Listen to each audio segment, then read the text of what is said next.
It's Friday, and you know what that means here on the Splash Play channel. It means it's time to do a draft on every single platform. Underdog, DraftKings, Drafters. Going to do a draft on all of them. We'll see how things look, how things are different between each site, and see if we can put together some good teams en route to potentially $4.5 million in first place prizes here. I am already in a draft room. Not going to spin the wheel today because I want to actually have a normal draft room without one dude following me around in it. It's been on all my DraftKings Underdog drafts lately. Today we're starting with Underdog up top here. We are going to hit all the sites today, courtesy of our friends at Drafters. Of course, promo code SPLASH over at Drafters. Oops, the wrong one. That's Stochastic. Promo code SPLASH over at drafters.com. $100 deposit match on there. We'll be drafting on Drafters coming up here over the next couple hours. So stay tuned here. Draft along with me on Drafters if you want to get ready for total points, no playoff pods, all of that. But right now, we have a 20-second clock. We have Saquon Bucky here. We also actually have the best ball overlay tool, which I've not promoted a ton this year, in large part because I just didn't update it on my Chrome on my my production PC here. But we are using it. You can see the data. Not quite a real-time assistant like some of the other tools out there. Of course, that ETR's the solver tool has really gotten a lot of the hubbub lately, but the sidekick that Pat Corain has, some other ones out there. The draft caddy by Brick, and I think Pete's involved in that as well, technically. Those guys have a product as well. So you have some different tools out there, but the best ball overlay tool is one I used last year. It did help me get my exposures a little bit flatter. I'm a little bit confused by the exposures.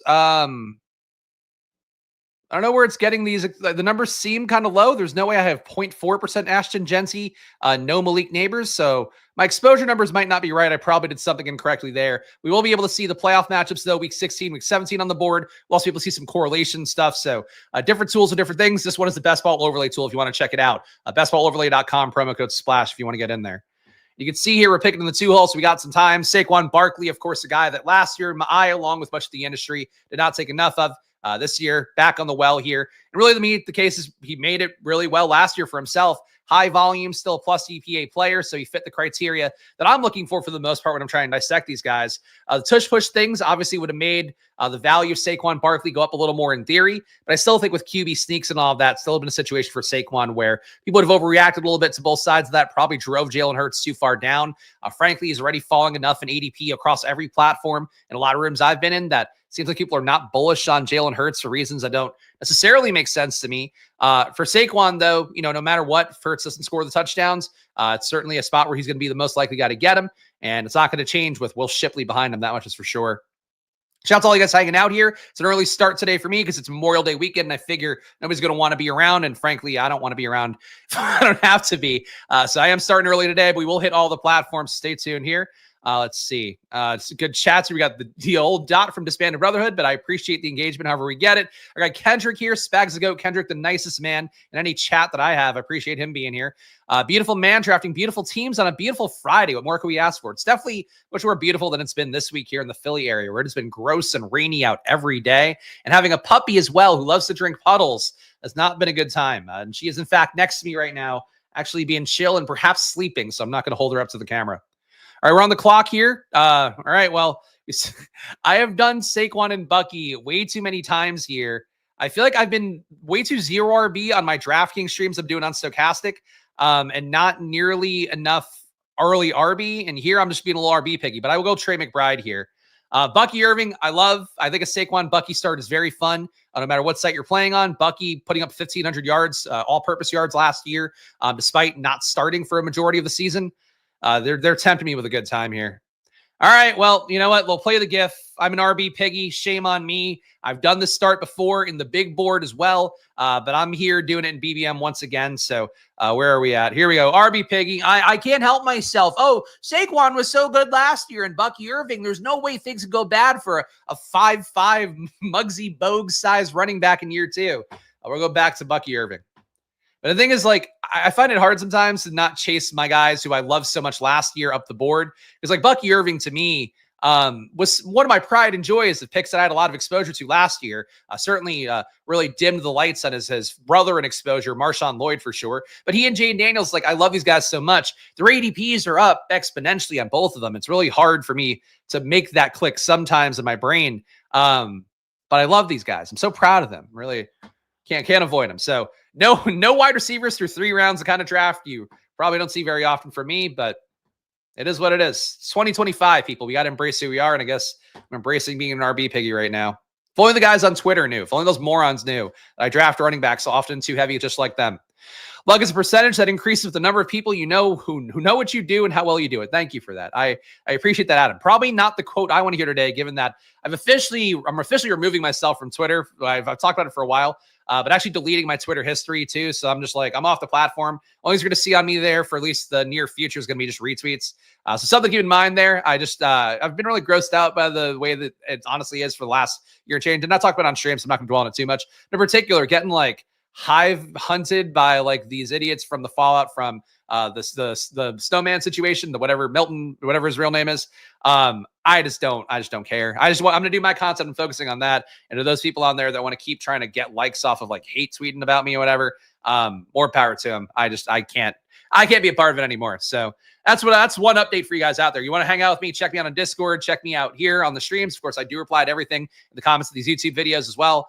I try to be very available, but I just don't want to be available to people I don't think deserve my time is really the big thing. And people who've also been frankly really weird with me. I'm just like, I want to do parts that I enjoy. It's lately honestly been harder for me to get to the parts that I enjoy. So I'm trying to focus on those again for myself to make it fun for me because I got to increase my volume of drafting over the course of the summer, both for my own gambling and frankly for contract partnerships I have and stuff.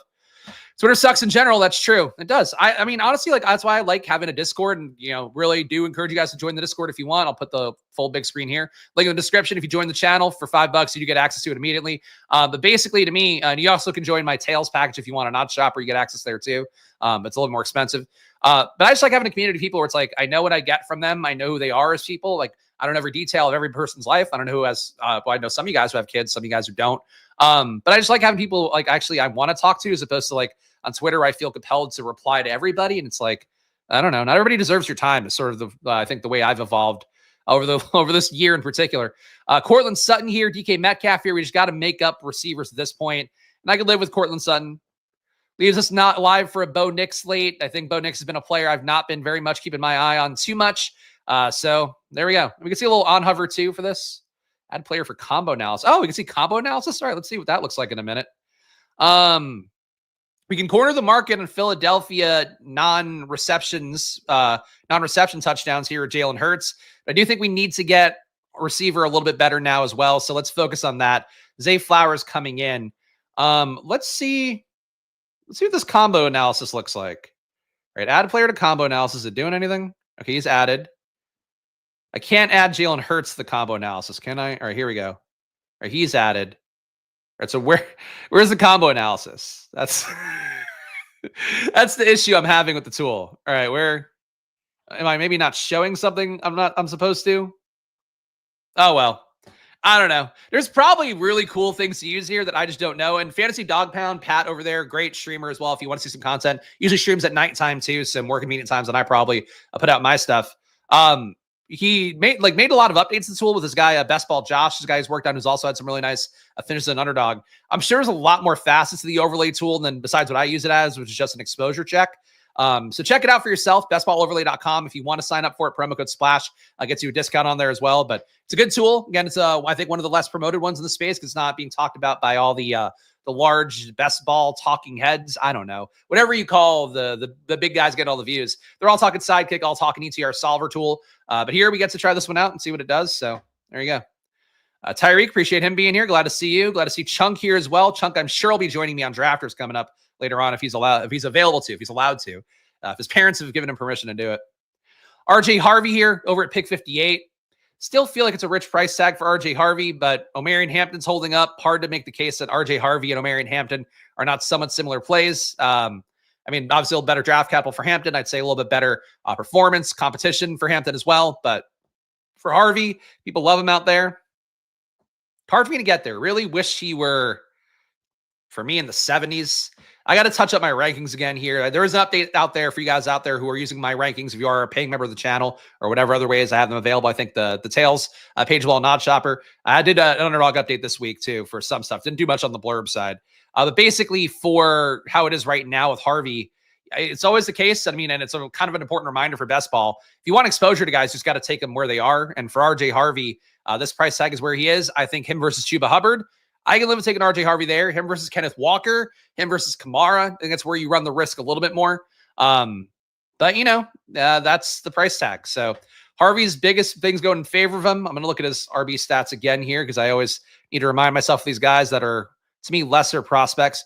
Harvey, 21% avoided tackle rate, not a ton of juice in terms of missing tackles. And that's, again, playing at, place like USF or UCF rather, where you're not necessarily talking about the best competition. So you're not avoiding tackles against the best competition. That worries me a little bit. Low yards after contact as well. 3 yards after contact per attempt for him there. It's not the best. I'm just not sold that he's like an elite player. He was an efficient player at UCF, but I don't know if he's great. Boy, a tough pocket here. I'm going to go Jacoby Myers. I am not a fan of this area of receiver at all. But frankly, with the bet we made on Saquon and Bucky, it just can't really afford to deviate for a Montgomery who feels like an okay click, for Caleb Johnson who feels like an okay click. So we are going to take Jacoby Myers with this one. And Myers, to me, having Jack Besh coming in, I think just a very similar kind of play. It doesn't fill me with a lot of joy. It is what it is. We can get a little Philly-Buffalo correlation, so I'm going to do that here. I'm not a big fan of Pearsall at this range. Really, Pearsall, Golden, Diggs, Reed, none of them are that exciting to me. So Shakir will be the pick. Jason popping off 2 takes in a row that I'm going to say are not my face. Yes, people should draft Kenneth Walker.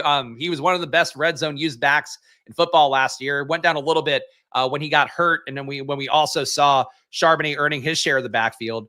But let me pull up the number here because Walker's red zone work has always been a very important part of his game. Not PJ Walker. We don't care about him. Kenneth Walker, 31% avoided tackle rate, arguably, in my opinion, out of bell cow / lead backs, the most juice in the league.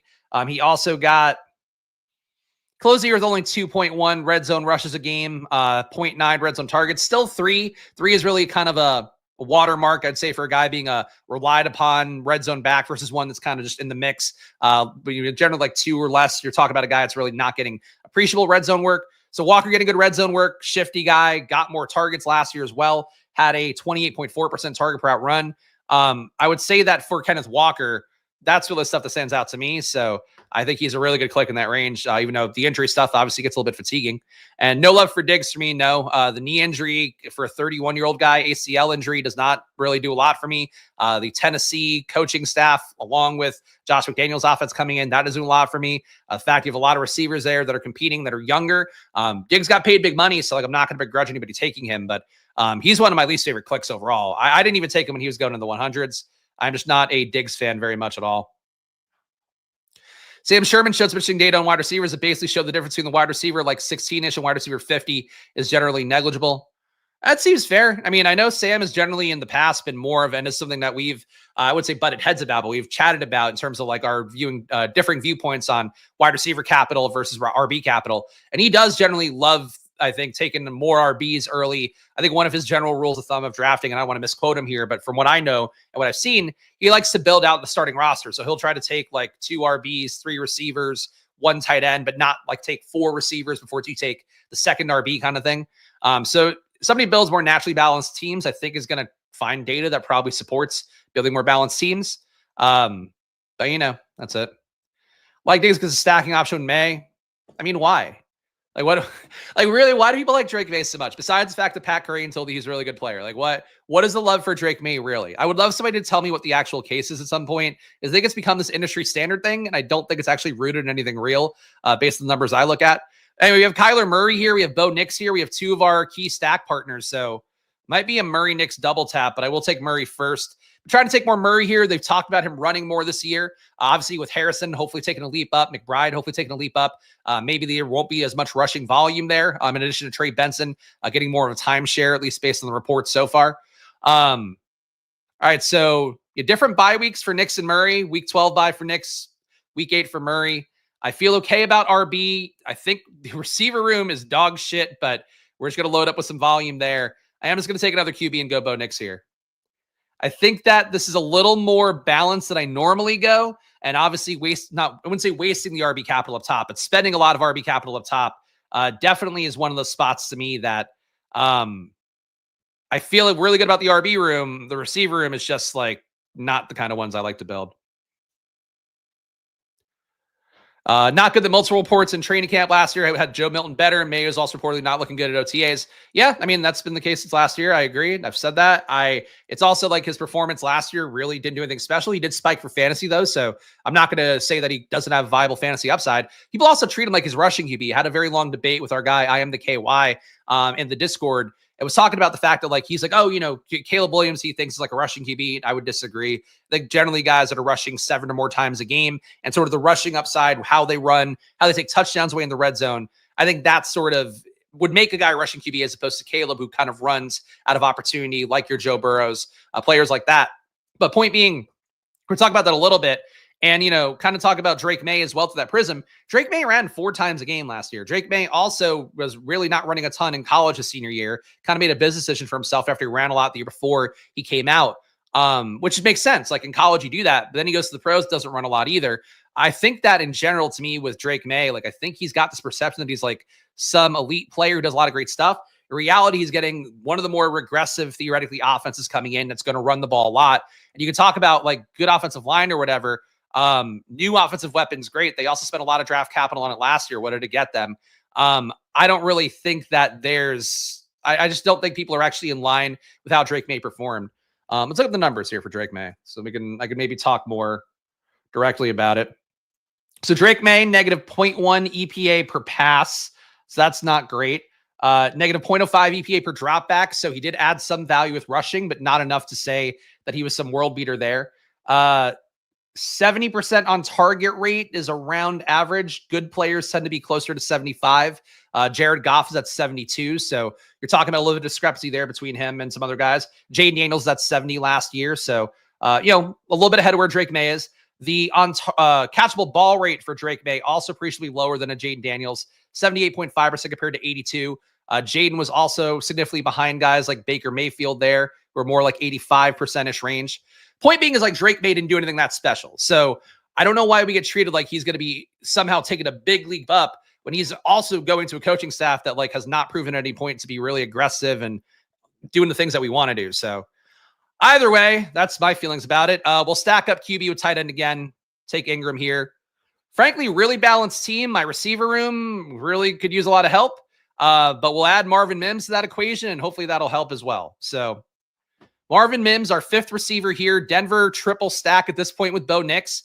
Bo Nix ran less at the end of last season when the passing game started to come together. So we've got hope. But let's give the team a read here before we get into everything else here. And I want to talk to the chat as well. We got 2-2-5-2 build, Kyler Murray and Bo Nix. So feeling good about the QB capital spent there. RB, we spent a lot early with Barkley and Bucky Irving. Obviously 2 week 9 buys. The amount of draft capital we spent, obviously we're going to probably do 4, maybe 5 RBs here. Wide receiver, we have Cortland Sutton, Zay Flowers, Jacoby Myers, Khalil Shakir, Marvin Mims. This is really not a high-powered receiver room. Not a lot of touchdown equity either, besides for Sutton, I think. Mims has upside. Shakir is going to give me 10 to 15 points enough weeks. But this is like a dog shit receiver by my standards. Tight end, McBride, Ingram, that's perfectly fine. Just really, the 2 RBs early depleted the receiver room enough. If we had one good receiver in, instead of Saquon, instead of Bucky, either one really would look a little bit better. That's okay. Go to the board here.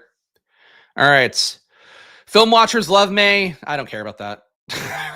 I'm like, film watcher takes, I just think really can be very hit or miss. So the real caveat needs to internalize. Running QBs are good, but there are only 5 of them. That is also very true.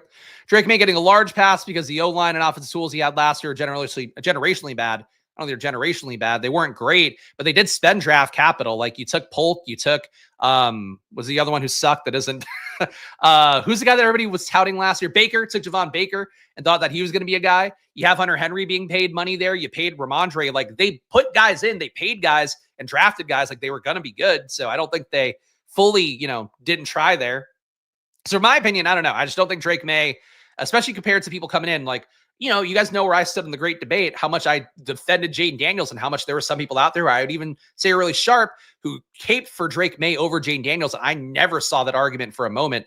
I just think that Drake May has had this weird vestigial, like, we want him to be good. We want him to be good. Like even your Ben Solak types, like, oh, he's so good. He's so good. And it's like, is he? Like, I don't think we've seen that yet. I think he'll probably have the best results in his career with this coaching staff in terms of like wins, but I don't think he's going to be airing it out. I would take Michael Penix for the upside over Drake May. I think Penix is going to go for 300 yards 10 times next year.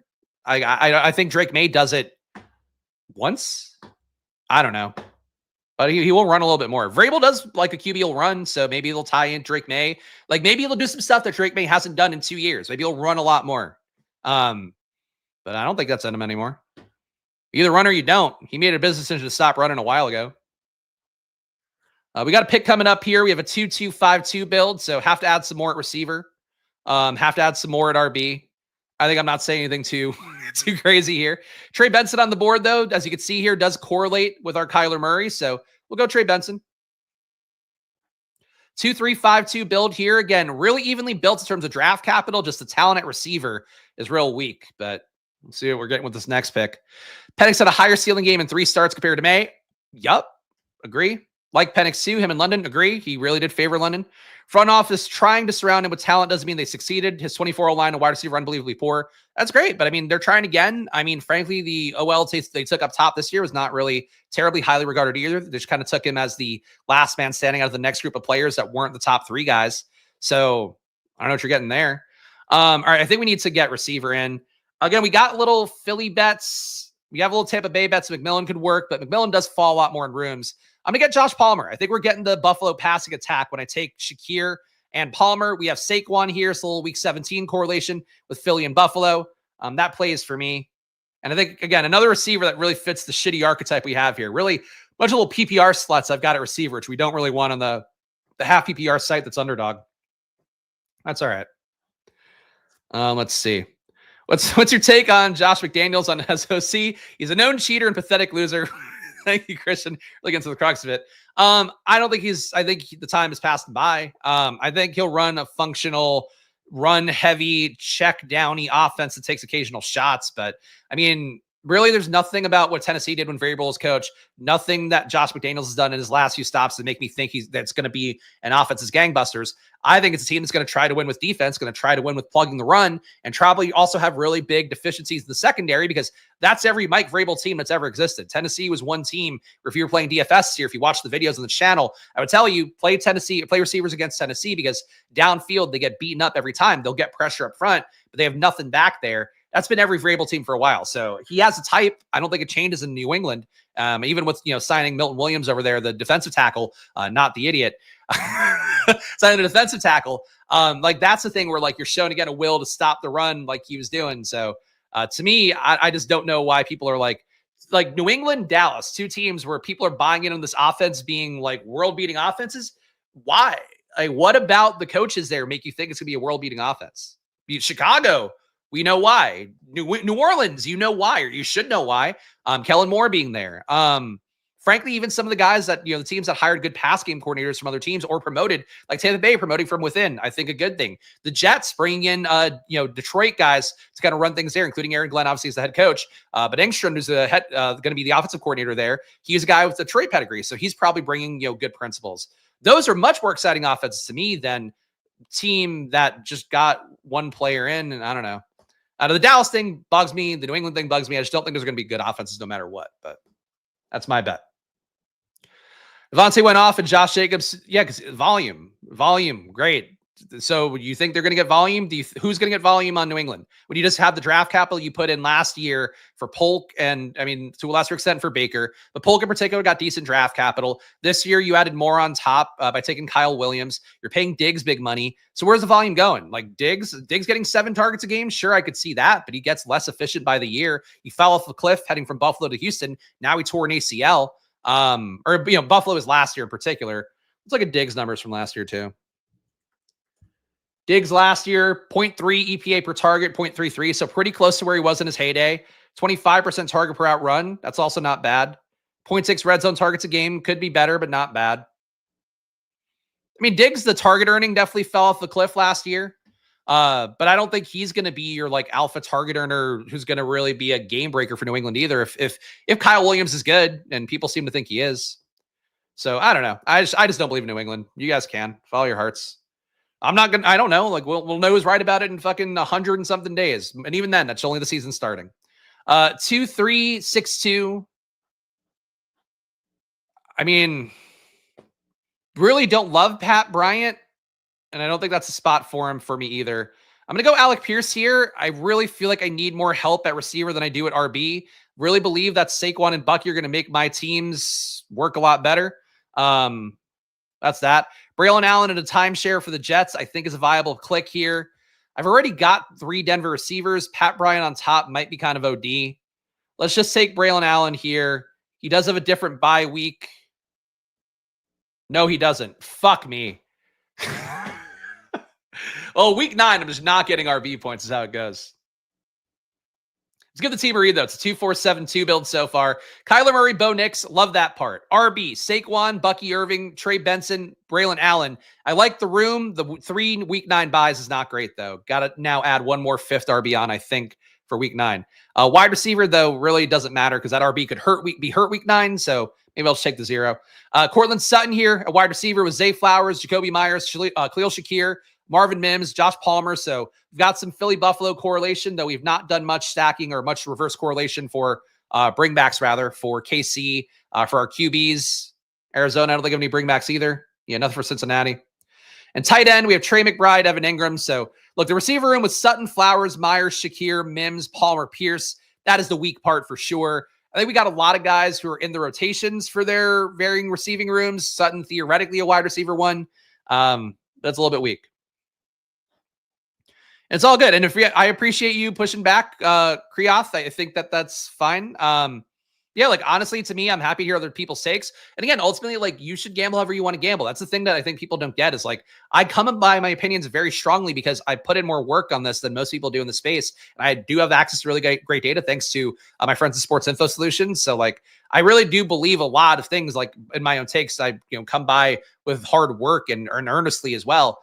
For you guys out there, if you believe something, great. Like, if you would have come on the stream last year, I would have told you, like, yeah, I think Saquon's got a good shot to hit, but I still think he's fancy Miles Sanders. I think he ended up being the best possible version of whatever the outcome is of fancy Miles Sanders, but I think it's all on a spectrum anyway. So, like, if I could be wrong about New England, maybe I'm not, like, all the way wrong, and, like, you don't have 3 guys getting there, but you have a great year for Diggs or a great year for Kyle Williams and Travion and Ramondre are hitting. Like, I think that's possible. Frankly, the RB part I think is really possible. But yeah, look, there's nothing saying that if I say something, I'll be right about it, especially right enough to actually, cost you money in a way. Or if you love New England a lot, I probably would make New England like a big stand in my portfolio no matter what. I think that's a mistake, but I don't care. It's your money. I want you guys to make good picks and stuff, or, picks that I think are good. But ultimately, like, that's part of the issue I have with doing rankings and stuff is, like, I don't want people to die on my hills. Like, I have the things I believe. I work really hard at knowing the things I know.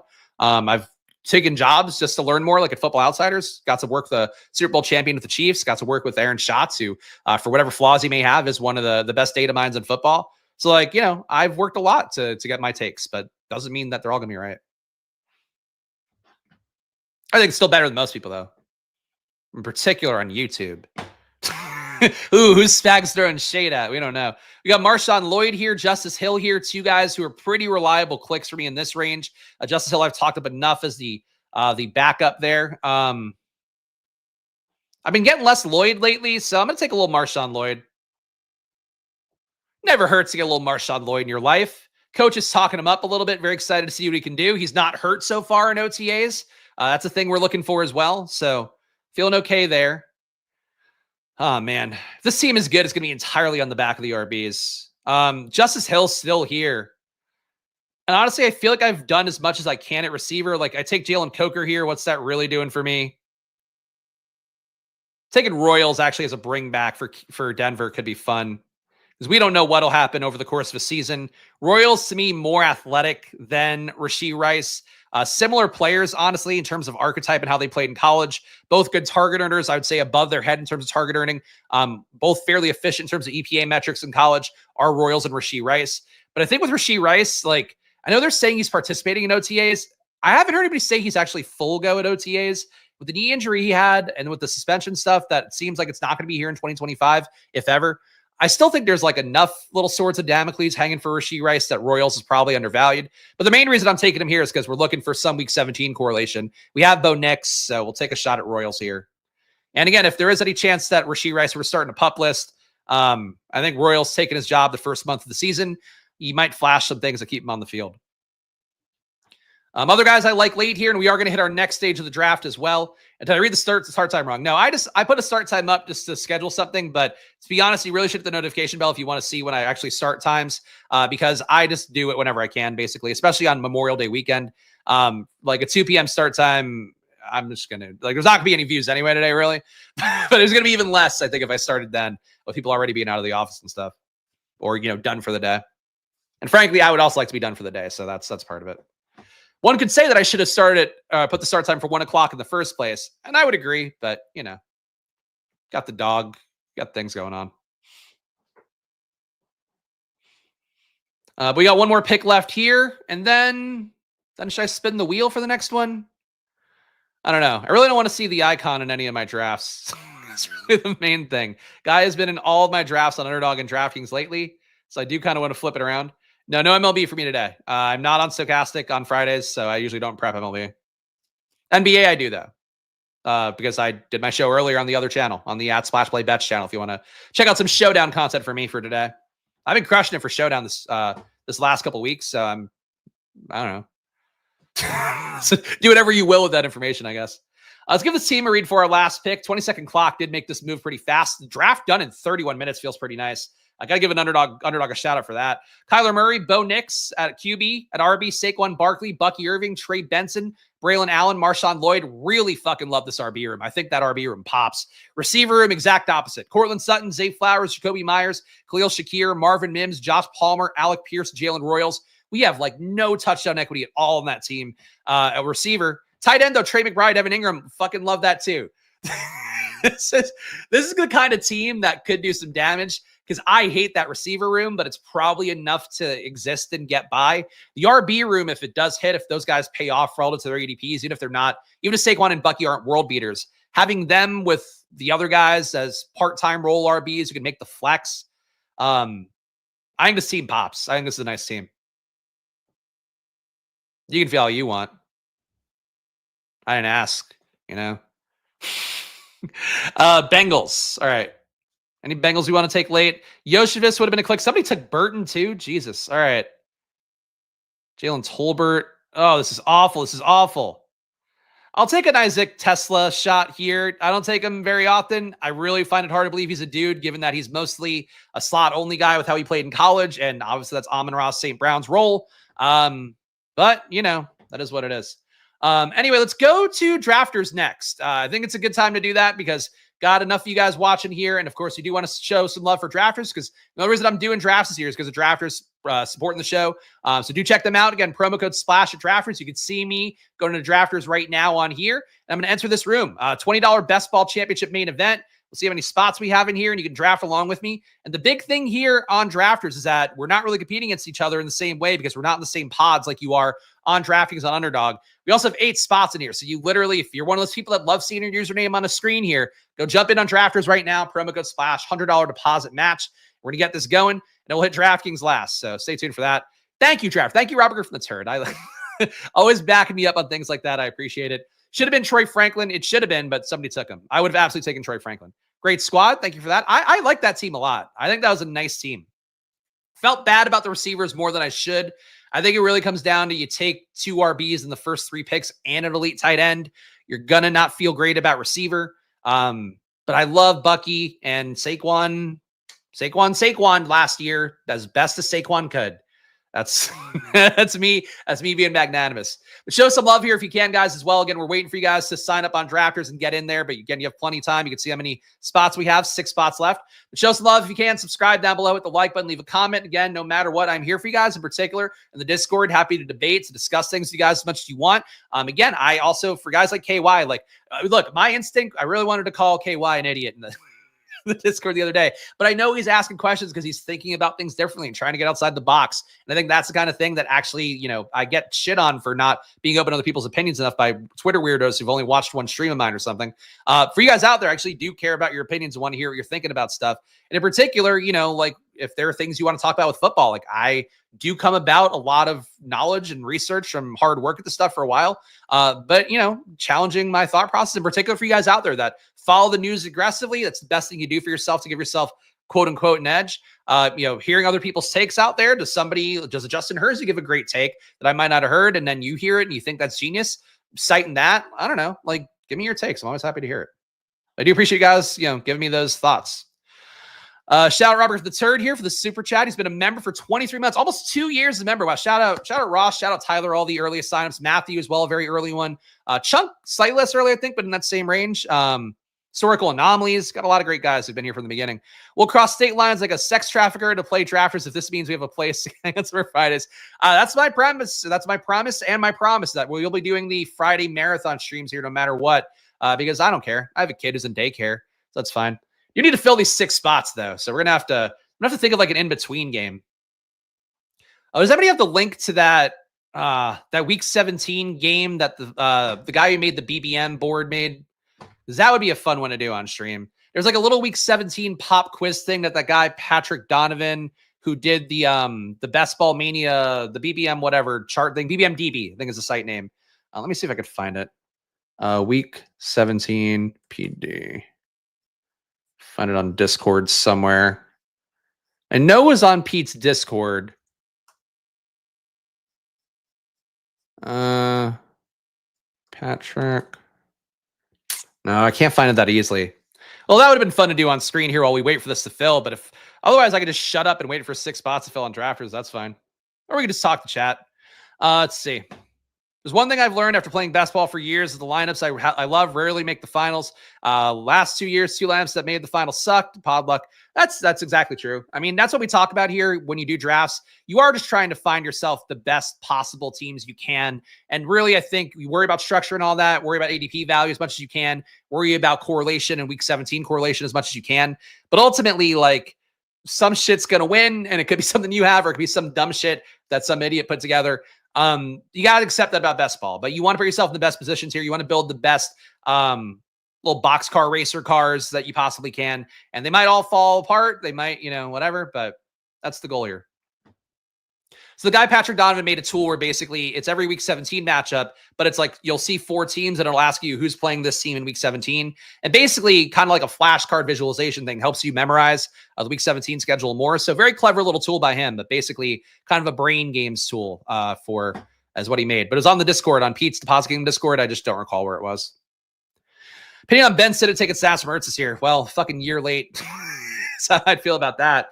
Ben Sinnott was a lot better player, I thought, last year than he deserved in terms of the run out he got. But, Ertz was so good. Ertz really, to me, showed no signs of any weakness. Target earning was good, came on strong in the playoffs. I don't know why he would get displaced this year. Ertz last year, 0.28 EPA per target, 20% target per outrun, 1.2 red zone targets a game. Fantastic usage. We're talking about what a Cade Otton got in the red zone, including his little hot streaks. You're talking about what Laporta got in the red zone last year. You're talking about the amount that Hunter Henry got in the red zone last year. So like Ertz got legit usage. All right, draft filled. There we go.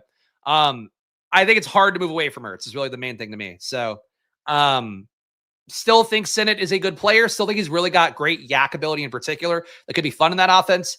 But I don't know how you stop playing Ertz with the trust that he and Jayden have together. Sinnott just never got there. So I don't know. But a good question. And daycare saved my life and my marriage. Yeah, daycare too. If you ever do have a child, if you guys find out at some point, if somebody out there finds out you knocked up your partner, get on a wait list fast. That's one thing. I don't know if it still is the same from COVID, but from my understanding, it still is. Get on your wait list for daycare if you do ever find out that you're pregnant. Advice on shifting mindsets from underdog drafters. Good question by Eagle Eye here. The main things for me is I think you are building a little more median projection. You also are, I think, a little more slavish to trying to get an elite RB in, being more open to elite tight end, being more open to elite QB. Those things will prop you up a lot over the course of an entire season. That said, you do often find the outliers have that kind of tournament build where they'll skip elite positions. They'll sometimes still have 0 RB, including last year. There's still a couple decent 0 RB teams that finished towards the top. So you can play different styles. But if you want to give yourself the best shot at hitting that middle band of possible success on a total points format, I think it's more you want your Saquon types, you want your Derrick Henry types a little bit more, you want your Josh Allen types, you want your Jayden Daniels as your Lamars a little bit more, McBride, Bowers if you can get him a little bit more. PPR will also cover some warts too at receiver, so you could definitely make your receiver rooms a little bit thinner. I'm going to click the button here. Again, I've not still seen this button actually work in a draft room. But today I don't have to rush to daycare, so we can actually take our time. If you guys missed the Tuesday draft, I was really up against the wire for me actually able to get to my child's daycare on time. So I tried to actually get the entire room to click the I am ready, let's draft button, and we still only got 11 out of 12. So I don't know what the case is. Danny V. Lav, good luck, have fun. Right back at you. Here, let me spell correctly. King, let's all make some money today. LOL. Okay. That's me being gregarious, by the way. Trader Joe's up second. Glad to hear that. I was big on Ertz last year to be different, and I kind of like that about Senate this year. Look, that's contrarian thought. Contrarian thought has its merits and also its risks, and that's the nature of things. CeeDee Lamb here, one of my least favorite clicks. Jahmyr Gibbs will at least give us some solidness at RB. I feel like I keep getting stuck with CeeDee Lamb in these rooms. I'm going Nabors here. I feel like Nabors is coming up. I'm pretty comfortable moving Nabors ahead of Lamb. In my rankings, I do have him ahead of Lamb, so that's fine. But yeah, Nabors to me, fuck CeeDee Lamb. I'm done with the CeeDee Lamb shit. Everybody else loves CeeDee Lamb so much because this assumption of like open volume there, and it's like, okay, they added Pickens, and Pickens ADP keeps coming up. Like, what's going to happen? And again, the coaching is not like fucking genius there. Whatever. Sound like a 12-year-old bitch. I thought that was more like kind video game chat. Like, good luck, have fun is definitely video game chat. I also will say I would wish the sites out there. I've obviously lost all my influence with Underdog. Now they're mad at me for being mean to people online. Really think one thing that all the draft platforms could add, which would be nice for me as a streamer, but I think might be fun for you guys too. 3 people you could block. Like, so on Overwatch, the game I played at night, a decent amount. What you can do there is basically like you have a list of people you don't want to be in rooms with, and you have your list of like your top 3 where like you'll never be in a room with those people. And then you have a bunch where it's like, I'd like to avoid these people if possible. So like if there's another room you can get in there. Obviously with basketball, it'd be hard because you'd be waiting for teams a little bit longer. I don't think it'd be the worst thing if you could somehow not be in rooms with certain people if you wanted, because I think that's one thing where like, you know, I don't know, maybe you want to avoid Pat Corain in drafts. Maybe you want to avoid FF Links, who's one of the Twitter weirdos who's obsessed with me. I don't know. Maybe you want to avoid one of these guys. Who knows? Hope FF Links use promo code SPLASH. That's all I can ask. Yes, please like and subscribe to support our boy. Thank you. I appreciate that. CD overrated crew. That's a fun hashtag. Both CDs as a medium and also CD Lamb. So I can just win BBM and drafters will finish second in DK. Oh, that's what an awful run at that would be. If I won that much money, you guys might not see me do a best ball draft again. I might just be like, fuck you guys, taking my money out of the ecosystem. See you guys later. We got Jonathan Taylor here. Trey McBride again can get the elite tight end and feel good about that. We'll have shots at RB coming back around for sure. I really have no issue with Jonathan Taylor. I just don't really like clicking him. And I do like clicking Trey McBride. So I'm going to take Trey McBride here. To me, Brock Bowers and Trey McBride, both a little expensive, more expensive than I would like. But they should be the same price tag. It's really how I feel about that. So McBride at 20 when Bowers goes at 18. I can live with it. So wide receiver, tight end start. No RB yet. Certainly will be thinking RB on the way back, but we'll see. No, the channel will die with me. I'll remove all the videos. There'll be no history of it ever existing. So it'll go. No, I think I would have to like do a victory lap year where I'm just fully phoning it in. But probably an unsponsored one where I would just rip into everybody. I would just take no affiliate money at all and just be shitting on everybody. And that would be it. Frankly, it's just been hard to do best ball drafts with the amount of prep for NBA and MLB this year. Honestly, for all you guys out there, you should probably check out Pete's, if you want to get on YouTube streams, Pete's Best Ball Bash. He's now doing a thing where he'll let people on the streams, I guess. So that could be fun for you guys out there that like getting on streams. You can now bug Pete about it. Not that Ross would, but in general.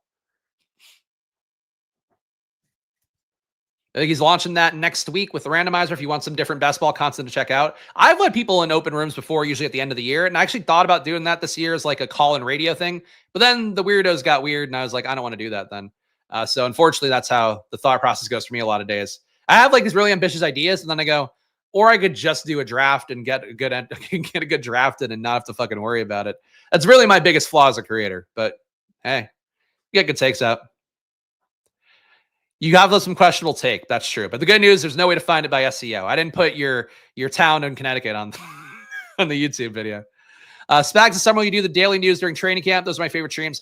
I actually might do this as a separate video. I was thinking I might do those in the morning every day and just do like a quick 10-minute video and see how it does. Because I need to do something different. I feel like, and this is really more, and you guys might not care about it if people tune out, whatever. And you can probably tell watching the streams. I like doing drafts. I like talking football. I like that process. I do feel like for me, the draft stream process, I do think is like a little tedious, and I think it's all feeling very samey to me. And I watch content around the space. And it's no disrespect to anybody either. And it could just be this amount of years I've been doing it now in a row, where this is like my going to be my 4th year maxing BBM, I guess.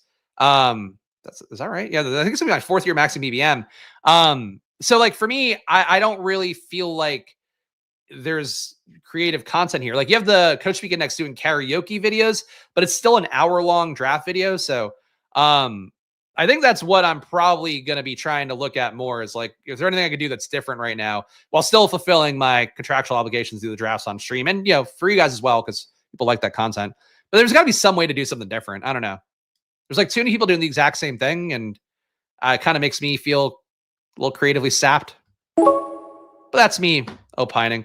Marion Hampton here we could take. Jayden Daniels we could take. We do love elite players here on Drafters, and I do love elite Jayden Daniels. So we're starving RB again, incidentally, but we got Jayden Daniels, Malik Nabors, JSN, Trey McBride. Very fun start, I think, besides lack of RBs. Yeah, Bree is back. Actually caught up with Bree over the Discord. Bree had some personal stuff last year, and then I guess also got mad at me. But Bree's back here, so glad to see our guy Bree back, who's been on stream before. Who's your favorite rookie RB talent, draft cost notwithstanding? It'd be Genty. Be Genty by a wide margin. Yeah, draft cost notwithstanding, it's Genty. With capital in mind, they're all really expensive this year. It's how I feel about it. Tootin is really not it either. He's got to be a lot cheaper, I think, to start going there for me more regularly. He's already fumbling in minicamp, and the coaches are critiquing him for it. That's not the hot start you're looking for. Let me go through the entire list of RBs. Honestly, probably Travion Henderson relative to cost, I guess, would be one. Caleb Johnson, I would say relative to cost, also pretty okay. Scattaboo, wish he were a little bit cheaper. If he's going after Tracy in a draft, feel good about that. Those would be the big ones, but Genty, I feel good about the situation, the run out for him, the draft capital that went his way. Like, I think Genty, I feel really, really cozy about. All right, we got Joe Mixon here, so we can end our little RB starvation if we want. Jameson Williams, Zay Flowers can make the receiver room a little bit better. The Mixon should prop us up. I'm not a Woody Marks believer in terms of talent. Do you think Woody Marks, much like Joe Mixon, brings very little to the table besides the assumption that they get some volume? But Mixon keeps icing younger players. Did it last year. Don't know why he wouldn't again this year. So Joe Mixon, come on down. Hampton seems like he can be such a freight train. I agree. It's just you do have Najee Harris there. So that does make it a little bit of a thing that you have to overcome. And also makes it a situation, too, where these guys can do very similar things. If it were me, I wouldn't have signed Najee in the first place. And just if you try to take Hampton, then you probably could have gotten away with not signing Najee for a few weeks. Though maybe Dallas or somebody would have hopped on him. But I think it's really redundant, their skill sets. That's the biggest thing that would concern me. If there's trust for Najee in that room, then could keep Hampton at bay more than he should be. Because Hampton, to me, coming out, like, for as good as I think Genty is, like high avoided tackle rate guy, really shifty. Not that Hampton isn't. Hampton's got a lot of the similar skills and bigger body as well. Hampton, to me, immediately looked like the most ready 3-down back out of the draft because, like, he's big. He's a great pass catcher as well. He had, I think, a high avoided tackle rate in the pass game. He had a 42% avoided tackle rate when catching a pass last year, 0.36 EPA per target. That's really high. Cam Scattaboo, the only guy who's even close to that, ahead of him at a 0.5. So for a guy like Hampton, I think he's got a lot of things that are good. The Najee of it all just makes it tough to expect him to find that ceiling. Oh, I'm checking the chat. But hey, here's the chat here. Updog in there. Danny Vlav. He's doing all right for himself. If Hampton seizes that backfield, he'll be a top 5 pick next season. Top 5. Yeah, probably. Especially with the defense improving year to year as well. They will run the ball more, I think, as that happens. But, you know, we'll see. That offense, honestly, with what they showed last year, they really, I think, proved a lot of people, myself included, wrong with not being this total boomer run game offense. Instead, they did spread it out a little bit down the home stretch, though it was coming after they realized the defense wasn't good enough to hold them up. That's my big concern for the Chargers. Like, as you realize the defense is good enough to maybe just keep you in games, not having to, you know, put the ball at risk as much, throw down field to your Quentin Johnson types as much. Do you probably do that less? I would say probably for those guys. But, you know, I still think, to me, taking that shot on a player like Hampton and feeling good about that in Dynasty, like, he's got a shot to be one of the best RBs in football in the future for sure. Najee Harris stat line, 14 carries for 718 yards. Is that what the market line is? I don't know. That's a tough one. It just depends how the run out is. So, like, there's a lot of variability there. If I were trying to project it, I'd probably say 750 yards, 6 TDs maybe. But I don't know what the market lines are. All right, I'm going to take Chris Godwin here. Full point PPR site, which Drafters is in case you were unfamiliar.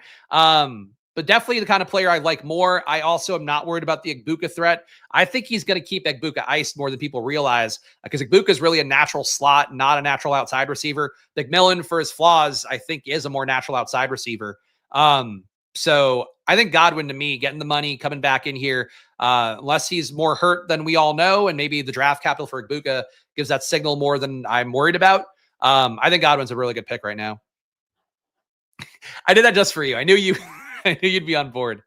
Hefty asshole on stream, but who'd be your top 3, top 5 or so wide receivers, strictly based on expected touchdown equity? Okay, that's a tough one. All right, how do I answer this question?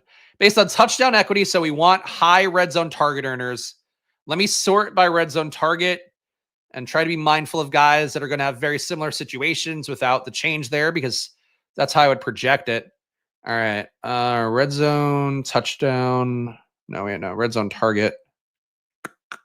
There we go. Largest to smallest. All right.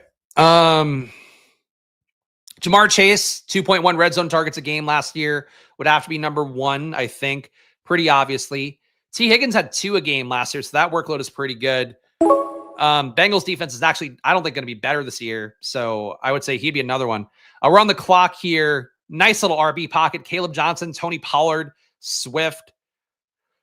Oh, man. Diggs, honestly, I can make that click here as wide receiver 4 just to get some exposure. Swift, I think, is the best click here, but ADP, it's not really there. Caleb Johnson, Pollard's got to come down because they're already given coach speak for giving Tyjae Spears and Mullings work. So I'm going to go Caleb Johnson here. But yeah, I would say the 2 Bengals would be there just based on the red zone targeting. Devontae Adams is going to come down, so I'd say probably not him. Amon-Ra St. Brown, I think, a good shot to be amongst that group. He had 1.9 last year. You're keeping some similar principles in Detroit. But you run a little bit of risk that could go different directions there for sure, especially as Gibbs gains more credibility in the red zone. You'd say Bengals based on the usage, Amon-Ra, Jefferson, London with Penix would be one to watch. Those guys stand out to me, I think, as the most likely outcomes. But, you know, who knows? A Keon Johnson, frankly, could come on strong if you want like a real dark horse there. All right, we'll see what we got coming up here. And guys, if you're watching this video live or after the fact, show us some love if you can. Subscribe down below, hit the like button, leave a comment. It all goes a long way for me here. Just one guy doing the best I can to stay afloat here, showing you my gambling on stream, and of course, giving you the best takes I can across every platform, which was a big goal of mine last year because I did hear the critiques from going so underdog heavy and drafters too on weekends last year. People wanted more DraftKings. I'm now doing all 3 this year and tried to make sure I did it because that was one of the biggest comments I had heard / critiques. So I take your feedback pretty seriously, unless you're fucking dumb. But please show us love if you can. Subscribe, hit the like button, leave a comment. Help me fight the YouTube algorithm and also the weirdo trolls that I do get more of than really anybody else in the industry. It's one of my skills. I really bring people on who it's not even running into assholes every day. I just get the most fixated assholes. Get the tightest assholes is what I get here on stream. We've been a little light at receiver, need to get a little bit more going there, but I do like the Nabors, JSN, Godwin starting a PPR site. Feel really strongly about that. Scattaboo here, given that we have a bet on the Giants, would not be crazy. Baker Mayfield here with Godwin, just to give us some guaranteed QB points, would not be crazy either. But let's see what happens at QB. There might not be a run here. We'll take Scattaboo, add in one more RB, and we'll see what we get on the way back. I'm pretty comfortable with receiver coming up, tight end coming up, potentially RB on the way back, QB on the way back. I think let's just get the good or maybe good RB out of the way. Scadaboo at this point, I think your best shot at a Bucky Irving in the class. I've said it before. Thank you, Sam. Good slogan. Splash play with tight assholes. That's what... I don't know that a tight asshole would make the splash big enough, though. That'd be the biggest issue with the branding. People would be confused. They're like, I would think a loose asshole would create that kind of splash, but no. They'd be wrong.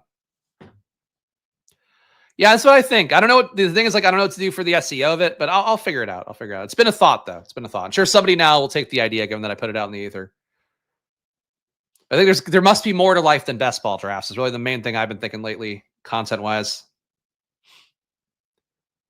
All right, we'll see if we get on the way back. QB, a little bit of a run here, but nothing crazy. It would splash all over the surface, which is not what anyone wants. Thank you for the scientific breakdown. That's what we're looking for. Oh, here we go. I can hand the dog off. Oh, okay. There goes Kitty. Thank you. That was obviously Alex coming in to take the dog away, in case we were unclear about that. I'm not just throwing the dog recklessly off to the side. All right, Baker came back, which would be nice. Egbuka here as well.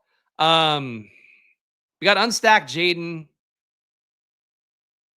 So we could keep pushing QB if we want, but honestly, a Baker-Jayden duo at QB really feels like we're going to be hanging in there in total points. So I am going to go Baker and Jayden here. I loved Baker's year last year. If Drake May had Baker Mayfield's year last year, I'd be all over the Drake May train.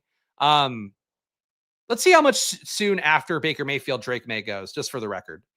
Because to me, Baker Mayfield quietly one of the best QB plays in fantasy last year. Maybe it's not even quiet. I don't know.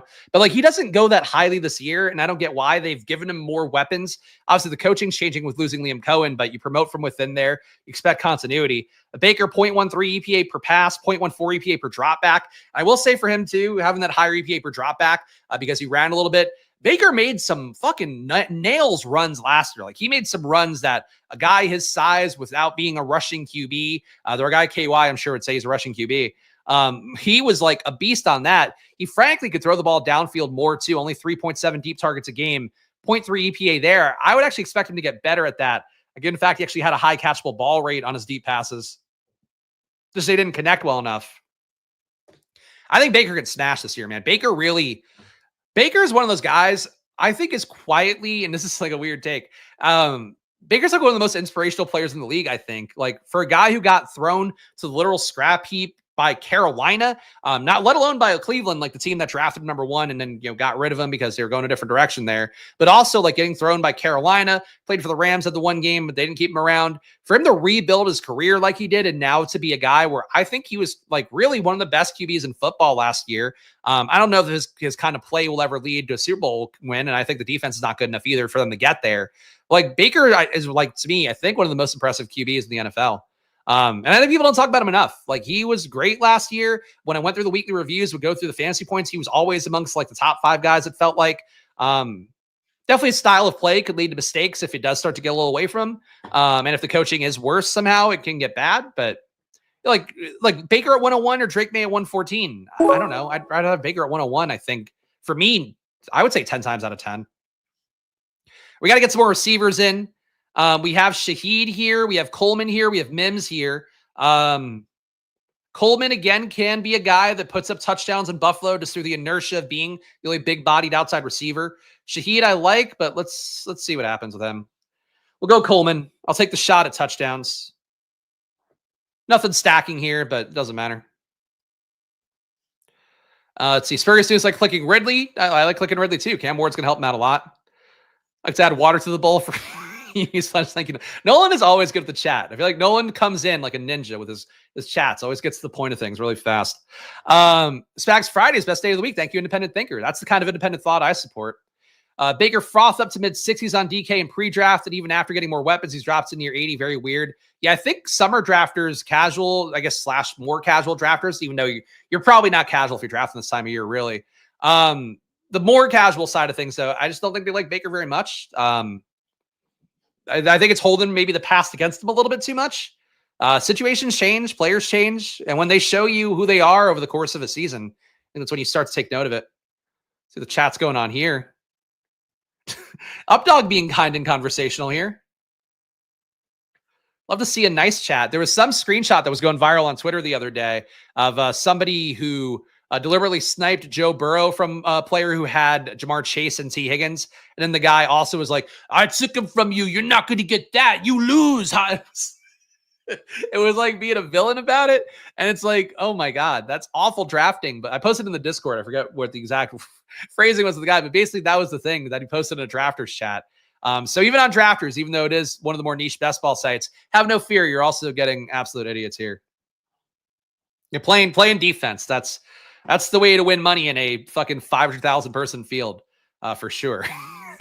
Drafters, if you're not familiar, guys, it is $500K up top this year. The Drafters Best Ball Championship, also a fancy name this year instead of the Drafters Million, because there's more than that in the prize pool. Check it out. It's a great site to play on. And again, I've had great finishes while only sometimes doing streams on drafts. Playoff Best Ball, I legitimately did 3 drafts on stream, finished top 12 in the Drafters Big Playoff Best Ball Tournament. So again, good site to play on. Check it out for yourself and hop in and draft. I don't know.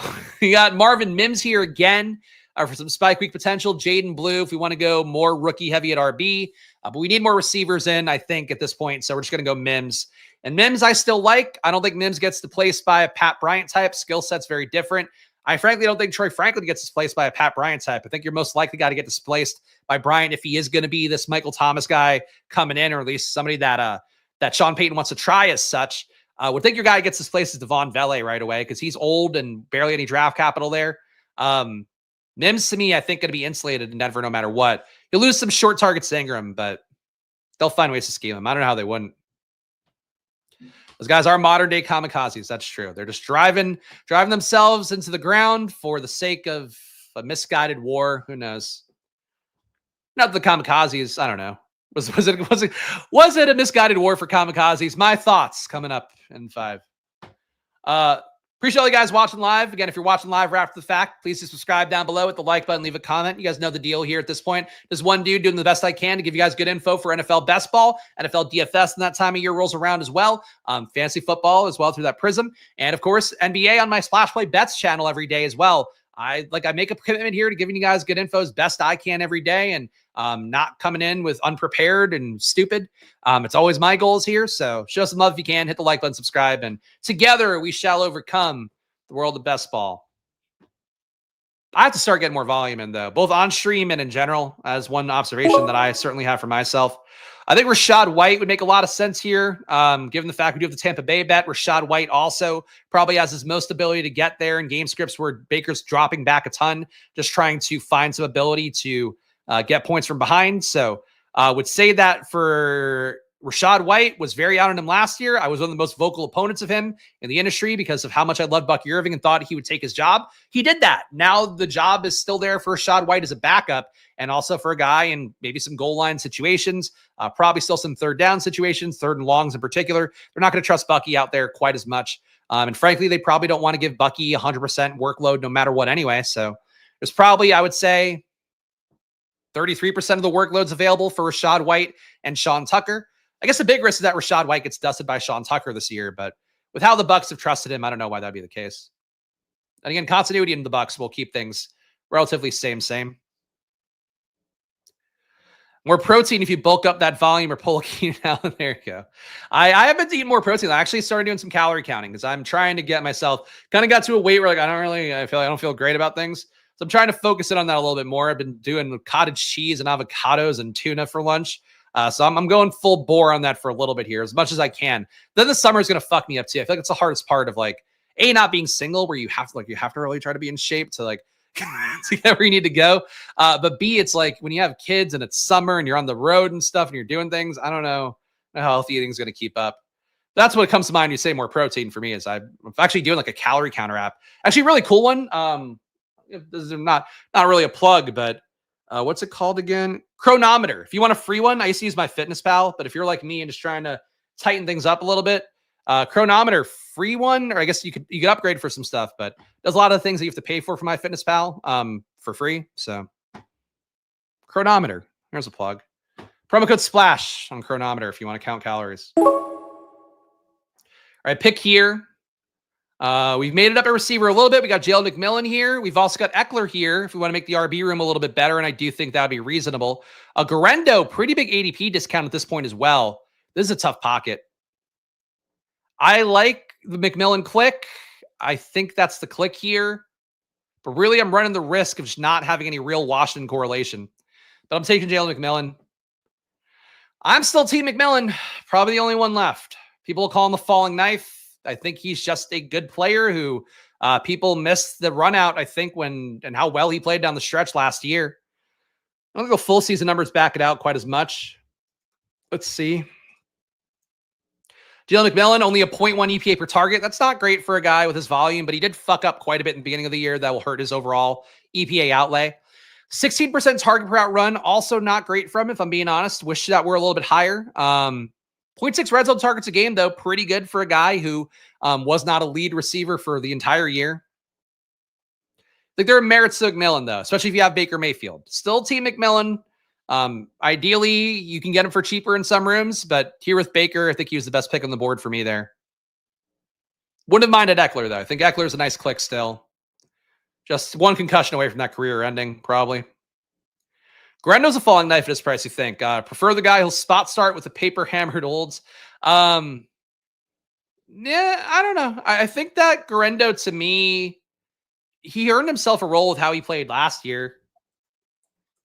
Put up 0.3 EPA per target, 0.02 EPA per rush, 11% avoided tackle rate. He had no juice in college either, which it's so odd. Like Jayden Blue is the same thing. Like sometimes these guys who are crazy fast, it's like it's all straight line speed. There's no wiggle.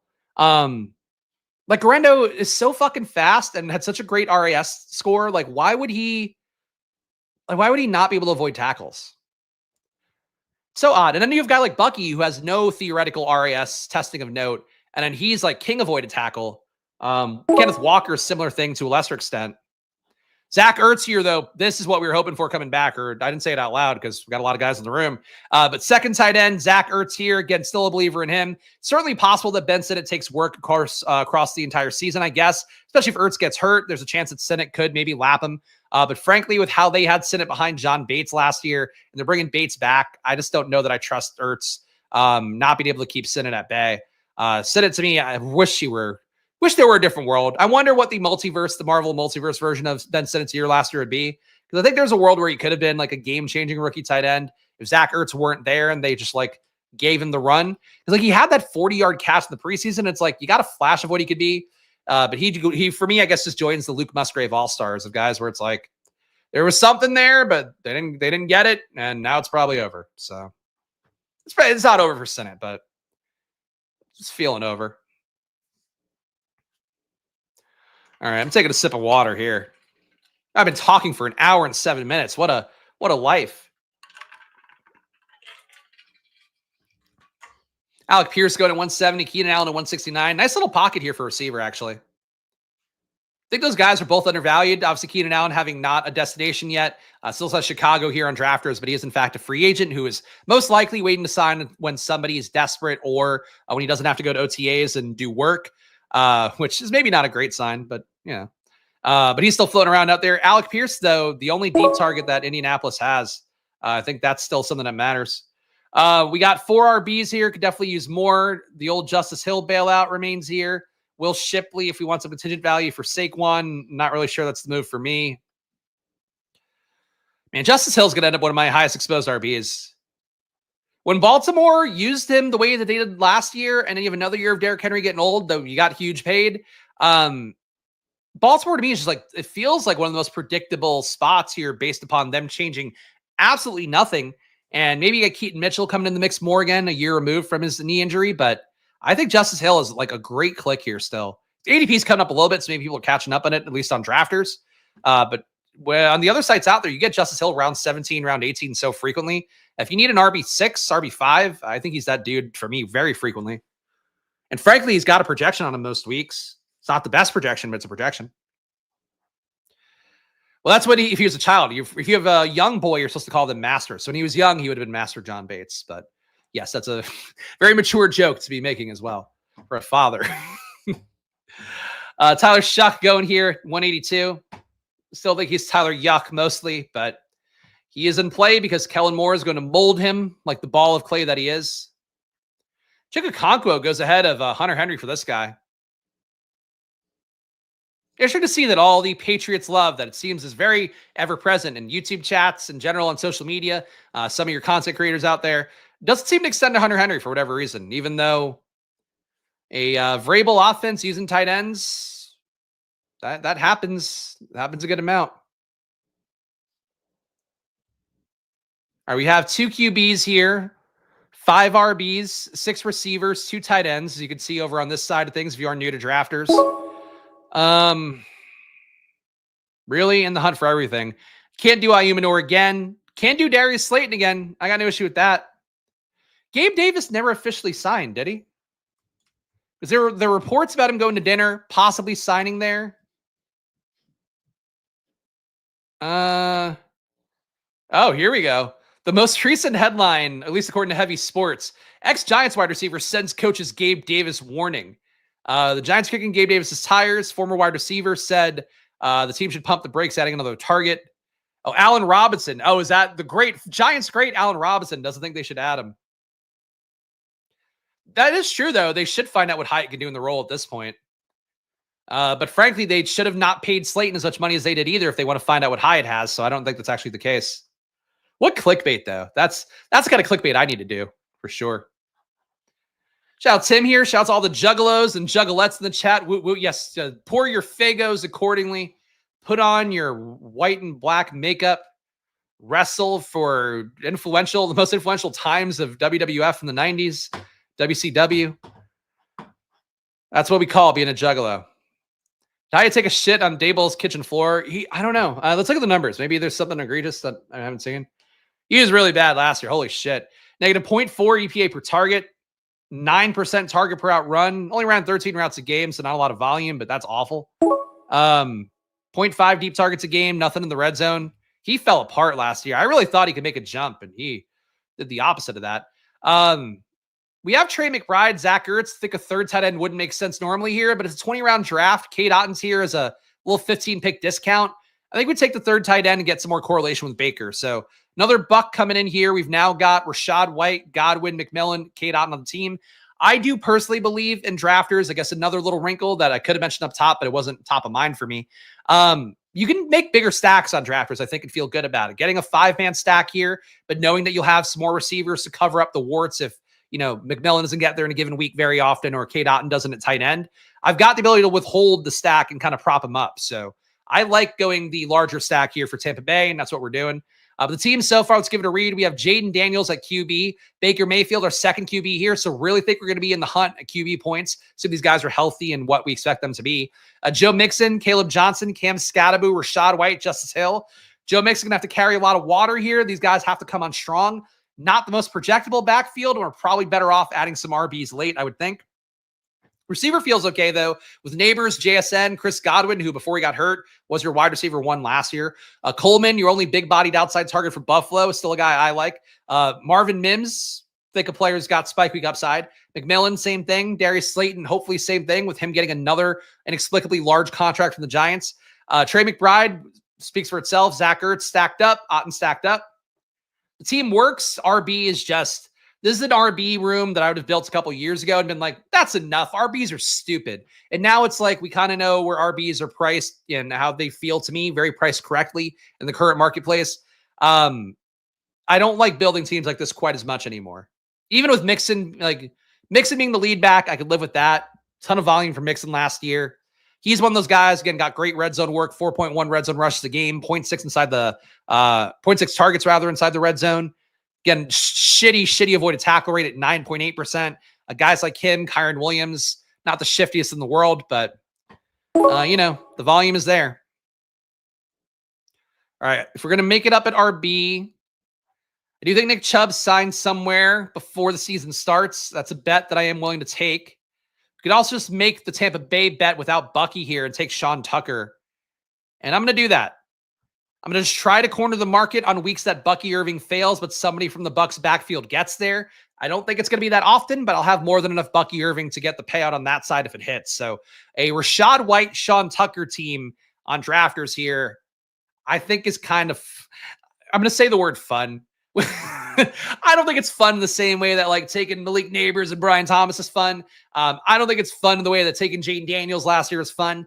I think it's fun conceptually to just fade Bucky Irving on one team and go, all right, White and Tucker, absorb everything that Bucky leaves behind. I think that plays for me mentally, if not in terms of actually being fun. We'll check the chat on drafters here. Dusty RBs, rookie wide receivers, and a New Orleans stack. It's 500K to last, right? Oh, there we go. You guys are having fun here in the chat. You guys are a good group. A good group, not a good goop. You guys are a good group.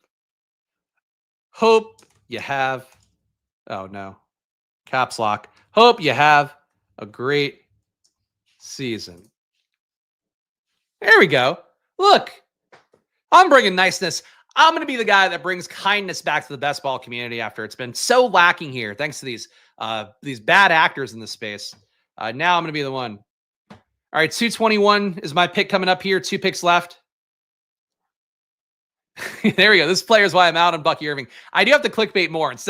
I have the most anti-clickbait title ever. But sometimes that's what works, is just like making it simple. My title today, if you're not familiar here, for some reason you clicked the video and didn't see it, I don't know how that works. My title today is Underdog Draft, DraftKings Draft, Drafters Draft. Which could be a terrible children's book as well. Think we still need more RBs in. Really feeling bad about this RB room, but RB is pretty bad at the stage of things. Blake Corum. Hunter already went, right? Yeah, Jarquez, Hunter already went. Blake Corum, year 2. He knows the offense. He could step in, soak up some volume, some value. That's it. There we go. All right. Nothing nice. I'm giving nice, heartfelt response to the drafters chat. And Updog's here doing bits. Updog finished. Didn't you finish top 10? I think Updog's in the chat. Updog, I'm pretty sure, finished top 10 on drafters 2 years ago, if remembering correctly. I'm the KY taking Jahan Dotson here. Really digging deep. He's on the team for another year. They did decline his 5th-year option, though, so that's a bummer. They don't want to pay a lot of money for him, unfortunately. All about the thumbnail, half the Twitter, breast ball pros can't read. That's true. I mean, the thumbnails, it's funny if you guys want any YouTube tips and tricks out there. Thing you learn as you go on. I know Sal Vetri mentioned it years ago, and I never really bought in. Putting like no words in the thumbnail, shit like this. My click rates are so much higher with thumbnails like this than they were when I put on like 2025 best ball draft. Like, it doesn't fucking matter. It helps with YouTube SEO, I think, to put the words in the title. But if you just put big faces reacting accordingly, that's your best way to get clicks. Like legit, like 2x the clicks from making just big dumb faces like that. All right. One more pick here. Best available. I mean, frankly, we did the weird shit with Tampa Bay. Let's do the weird shit with Baltimore. Keaton Mitchell. Every touchdown, it's a rushing touchdown that doesn't go to Lamar Jackson or to Derrick Henry will hopefully go to us. I might have been better off taking a Washington, taking Jalen Lane or Ja'Cory Krosky-Merritt maybe to get some correlation with Jayden. We'll try it this way, though. I think this is at least a fun thought experiment. So Jayden Daniels, Baker Mayfield to QB, feeling great about QB. RB, Joe Mixon, Caleb Johnson, Cam Scatterbu, Rachaad White, Justice Hill, Shough Tucker, Blake Corum, and Keaton Mitchell. Wide receiver, Malik Nabors, JSN, Chris Godwin, Keon Coleman, Marvin Mims, Jalen McMillan, Darius Slayton. Top 3, great. Definitely fell off the cliff a little bit after that, but that's what happens because of how I fucked up RB, I think. Or at least, honestly, I didn't spend great capital RB. Like, I spent it well. I just didn't spend it on the right guys. Like Caleb and Scatterbu, really risky plays, I think, in the top 100. At tight end, Trey McBride, Zach Ertz, Kate Otten. So correlation here, elite tight end. I don't know. It's not a bad room. You finished second. I knew it was high up. So, yeah, Updog finished second a couple years ago. There you go. All right, last stage of the journey here, guys. We're going to go to DraftKings. Let's go to the lobby over here. And this is another one here, $20 entry fee, $2 million of first place on DraftKings. So let's see what we got on here. DraftKings now, check my location. So give me a second. But do check out Drafters. You just saw the draft on Drafters. I'll wait to plug it here while DraftKings figure this out in another tab. Promo code SPLASH on Drafters, $100 deposit match. Again, I would not be doing this volume of drafts on stream this year if it were not. Thanks to our friends at Drafters. So please do support them. Check them out. And really for yourself more than anything, you want shots to win money up top. Not a lot of times you'll have a top 2 finisher. We have Updog here. Our guy line of scrimmage, Charlie, Mr. We have a few guys in the community who have finished up top in these tournaments. But for Drafters, I think you have more of this community. You've finished top 100, top 20, top 2 in Updog's case here on Drafters. And I think your money goes further there. And it is a plug because like they are paying me to do this stuff, but also like really for you guys out there, I'm getting paid by them in large part because I think it helps you guys out there to play on sites like Drafters more. I know the glory is on Underdog. The glory is on DraftKings. I get that. But winning money on Drafters will help you sometimes keep it all going, keep it afloat. And I had a profitable year last year, very profitable year. Thanks in large part to some of the winnings I had in Drafters playoff best ball. So yeah. That's my little plug here. And we got 6 spots left. Okay, 10 spots out of 12 filled. 2 spots left here on DraftKings. Yep, dog, you're going to feel that way if you get a second place finish for sure. But I do think, again, just like people who are smart drafters, I think you can hop in and get more results without putting in quite as much work and definitely quite as much volume. But on Drafters, so you are rewarded for putting in volume as well, where you do have the ability to get in a bunch of drafts and also get drafts, free tickets with all that stuff as well. So that's the good part. And hey, a day without the icon following me in every draft room on Underdog and DraftKings. We did it, gang. Shout out all of us here. We got our guys, Robert Griffin the Turd in here. I think OMG might be in the chat. I forget, but Stochastic Avatar, if nothing else. Deuce, Chunk the Deuce in the chat. Deuce them up, spelled this way. Really, what are we doing, Chunk? We got Team Skank here. I don't know if Team Skank is part of what we're doing, but sure. Seems on brand for Splash Play. Some of the names of note here in this draft, which I'll call out because they're not all weirdos. Oh, that's you? Okay, there we go. Oh, that's right. You're OMG, of course. I forgot it was spelled out OMG because on Underdog, you're regular OMG without the full, you know what I'm saying. We're an hour and 20 minutes in, guys. I don't know what to tell you. But hey, shout out to all the platforms today. I got to say, doing the 20-second clock on Underdog, getting that draft in, really makes this 3 draft thing go a little bit faster. And that was a pretty reasonably fast Drafters draft too. So we're making good time here. I feel like a dad going on vacation, but we're making good time on our drafts, which is what I'm excited for. Chad's the Skank. There you go. Here, I figured we had to have a skank in the community. My rapper name was Lil Deuce. Oh, Lil Deuce and spelled that way. But in this version of it, you're spelled D-E-U. It's the D-U-E that's throwing me off. But okay, yeah, I guess might be time to get... Are you still rapping, Chunk? Can we play some of your music on stream? Will you allow me to play your music on stream as we do drafts? There'll be my version of Pete's Feed the Ducks is playing Chunk's Chopped and Screwed Texas rap, I presume is what we're doing. I mean, to be clear, I'm not doing a bit. If you want to drop me the link, Chunk, I will play something of yours on stream. It's the kind of man I am when trying to fill time in 3 straight drafts. And we're on the clock here. Well, we're not on the clock, but the draft is on the clock. So we'll see what these guys do. If you want more DraftKings drafts with me, for the love of God, check out my Stochastic streams Tuesdays and Thursdays. 3 p.m. on there. Did 2 this week. And oh boy, they are not doing the SEO or whatever well on that channel because nobody's fucking watching. So please check out my DraftKings drafts on Stochastic there. Really, the funny thing is like those are probably the best draft streams I'm doing because I'm like, so I got to give people actual like fucking edge and got to talk about like the basics for people in addition to talking about the higher level stuff. So obviously on here, I'm doing the best work I can as well. But in particular on there, I really try to be more of like a broadcaster, teaching people about best ball while we go. So really do check them out if you can.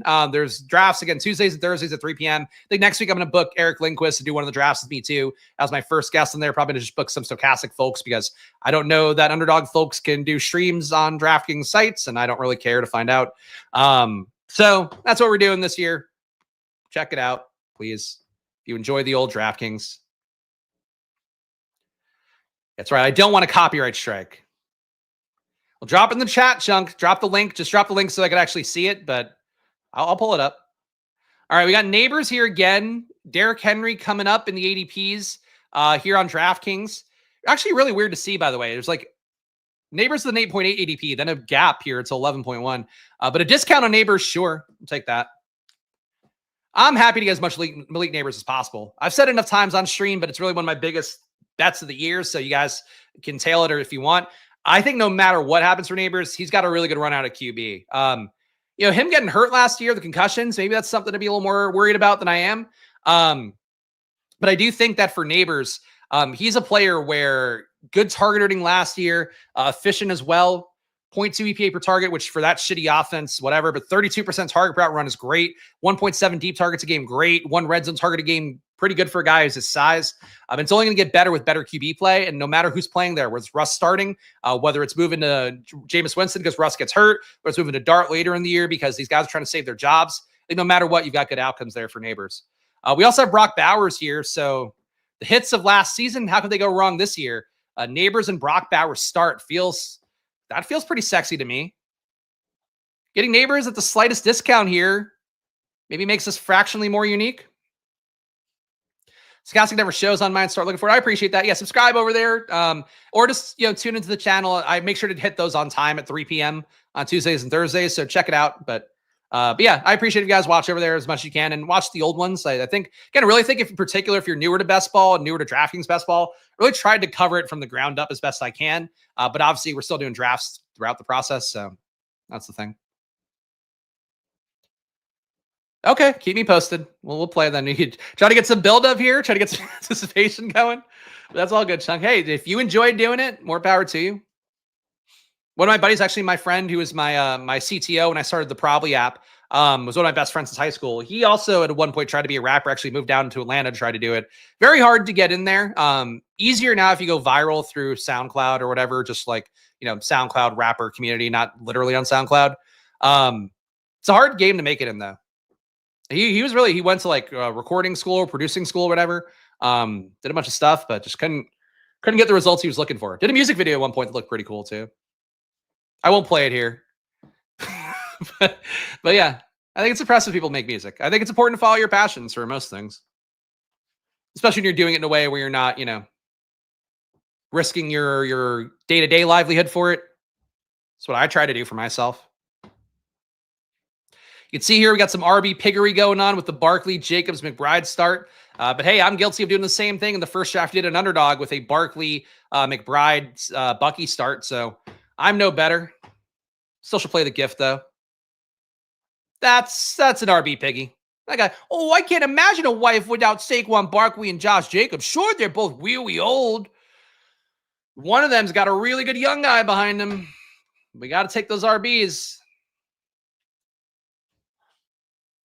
But again, it all comes down to how do you handle the draft after that. Does he take enough receivers, a good draft capital? Hopefully for his sake.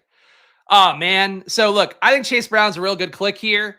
I think we can also just have a fun team. And I think that's what I like here is having fun. So, Jayden Daniels, Malik Nabors, Brock Bowers start. I mean, 3 of my favorite rookies last year. 3 guys I touted from the moment we could do anything with them. If you gave me Bucky on the team, well, I don't think it would work ADP-wise. If you gave me Bucky on the team, I'd really be singing. This seems dope. I like the start. Got to make it up at receiver a little bit more, but that's okay. See what Killa and our boy Chad, a.k.a. Skank, does here. Skank Hunt. He's taking down communities with his trolling. James Cook, Breece Hall, holdout guy, ambiguous backfield guy. Not 2 of my favorite clicks. Travis Hunter growing on me as a click. Like the way he's getting mixed in bright and early here for Jacksonville. DJ Moore, like him as a click. Ben Johnson offense, getting that going. I'm going to go the Ben Johnson way here. But taking more Travis Hunter lately, getting more comfortable taking him at pick 40. But DJ Moore to me, a little bit undervalued, especially with Luther Burden getting hurt early in camp. Soft tissue injury for him. It's going to make it easier for a guy like DJ Moore to hold him at bay if Burden was a real threat. And seemed like some reports out there made it seem like he was a threat to maybe unseat DJ Moore from his job, force Moore to get traded. That's probably the worst case outcome. But with him being hurt, I don't know how that happens. Let's see. RB Piggy shit's fine. Thank you, Teabaggin. I appreciate that. I haven't done it as much. I've cut down to the bits. Skank Hunt 42. Yes, that's a deep cut reference. I go through waves where I watch a lot of the shows at night while falling to bed. Currently, I'm watching American Dad before I fall to bed. Previously, I was doing Family Guy. Before that, I was on a real big South Park run. The Skank Hunt episode would always come up for me for some reason where It's an episode where Kyle's dad is like an internet troll, and it's basically like one of the seasons that South Park had where they have a storyline throughout the entire season. So it's odd to see them do that. I have to say my favorite like fall asleep show though is Family Guy, which I know might be the most basic bitch in the world. I just like hearing like you don't have to pay attention. I just hear a silly bit. Sometimes you miss the visual if you're closing your eyes, but I don't know. See how Robert Griffin III digs out of this one. What's his team? All right, so Robert Griffin III, Jahmyr Gibbs, Josh Allen, JSN, Omarion Hampton start. So our guy Robert Griffin III does often like wide receivers a little bit more. So we'll see what he does for sure. You are doing a little RB piggery for yourself. You know what, Robert Griffin III, you get the gift too. Oh, I'm Robert Griffin III. I'm so important in corporate life. I just can't even think about drafting wide receivers. Just give me those RBs. Nom, nom, nom, nom, nom. That's that's you. That's what you get, Ross. Okay. Ross is like, I'm not doing team reviews this year for people, and everybody's getting loose. Everybody's fucking forgetting how to draft here. But no. Robert Griffin III, our guy in the 5-hole, he's quietly built some of the best teams I feel like I've seen out of people that submitted a lot of teams to me. A lot of you guys did also just improve throughout the process. Bree, who was in the chat before, his other guy made really big strides from talking through teams a lot with him. But it is nice to see people how they learn and adapt to getting better at drafting, and not just in taking like players that I like, but also just the structure stuff. Structure in best ball, one of the most important things you can do. You're like the prime minister. Yes, you have to fuck a pig or else. That's just it. Family Guy rarely misses. It's true. Definitely coasting on it. Fun fact too is actually know one of the producers. When I was at Barstool, Alex. Well, I guess I shouldn't say his name, but Alex Sulkin over there. Very nice guy to me. He's also pretty funny on Twitter. But he helped me get some meetings in LA before the Me Too stuff happened. Didn't affect me, but it affected their perception of Barstool. I was pitching a Barstool show, and he helped me get out there. So I'll always have a soft spot in my heart for Family Guy for both being funny and being a show I've enjoyed, but also because that dude was very nice. Metcalf, Walker here, former teammates coming in. Getting Deebo Samuel here, making sure I get him feels like a good move. Knowing that we're on DraftKings, though, we do have smart guys picking here. Maybe Kenneth Walker comes back. If he doesn't, no big deal.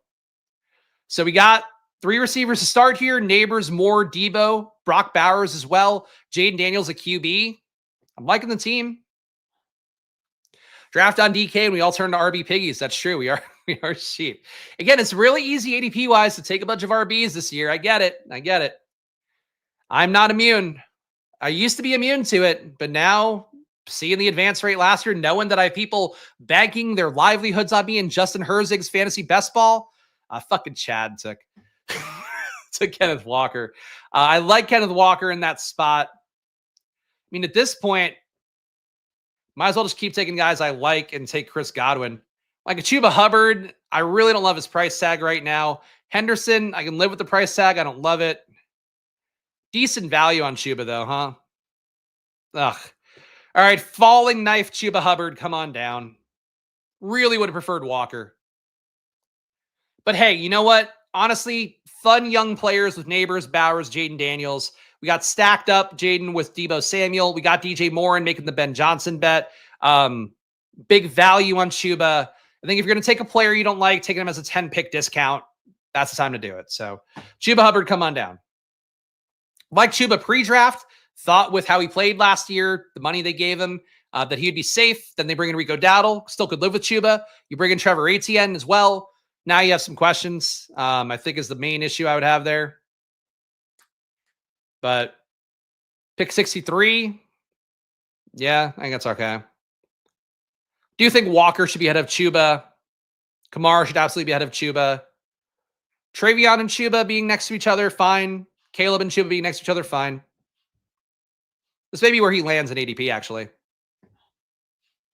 Shout out all you guys watching, though. Again, if you are enjoying the content, hit the subscribe button, hit the like button. It all goes a long way for me here. Just one dude doing the best I can, as always, to give you guys my takes, my information, everything that I work hard on to have some understanding on for my own gambling. I do share with you guys, and I really don't hold much back either. That's the whole thing about me. So if you enjoy the channel, show some love, hit the like button, subscribe.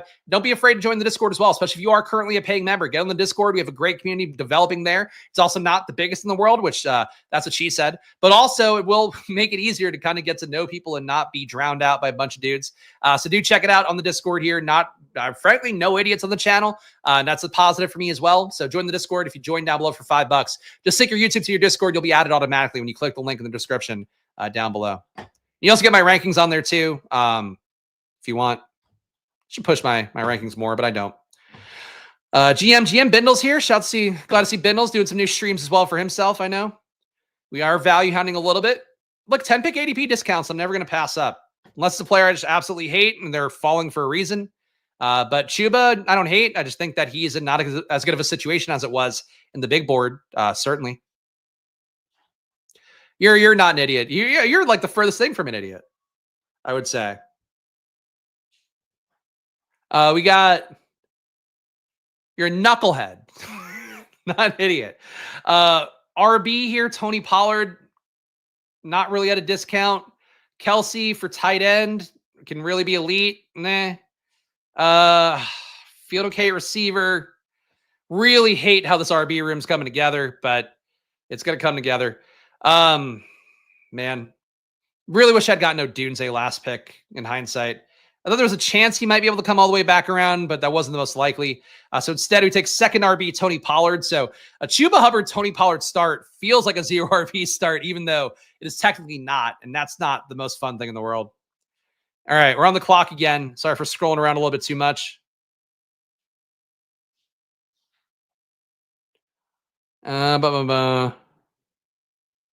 Golden, Knicks, Pacheco. None of these guys really speaking to me here. Caleb can go up and get him and just be done because he's not coming back to me most likely. I'm just going to go get Caleb and be done at QB. So Jayden Daniels, Caleb Williams start here. We've got both guys stacked up. Definitely need more at receiver, but with the Nabors, more Deebo Samuel start. I think we spent enough draft capital here. RB with Hubbard and Pollard. I worry that I'm just taking dudes that are dead in the water. But definitely a unique RB room, I think. So that's the positive. Should give the team a read first before I go back to the draft board. Jayden Daniels, Chuba Hubbard, Tony Pollard as our 2 RBs so far. Malik Nabors, DJ Moore, Deebo Samuel, Brock Bowers. Fell into the trap of taking QB here, but there's going to be a big QB run coming up over the next few rounds, and I don't really want to punt it around too much because otherwise I don't really have any natural picks. Geno with Bowers I could do later on, but I'd rather take a shot at Caleb, who does run enough and does have the shot at having an outlier offense in Chicago. That's my bigger thing that I want to get him for.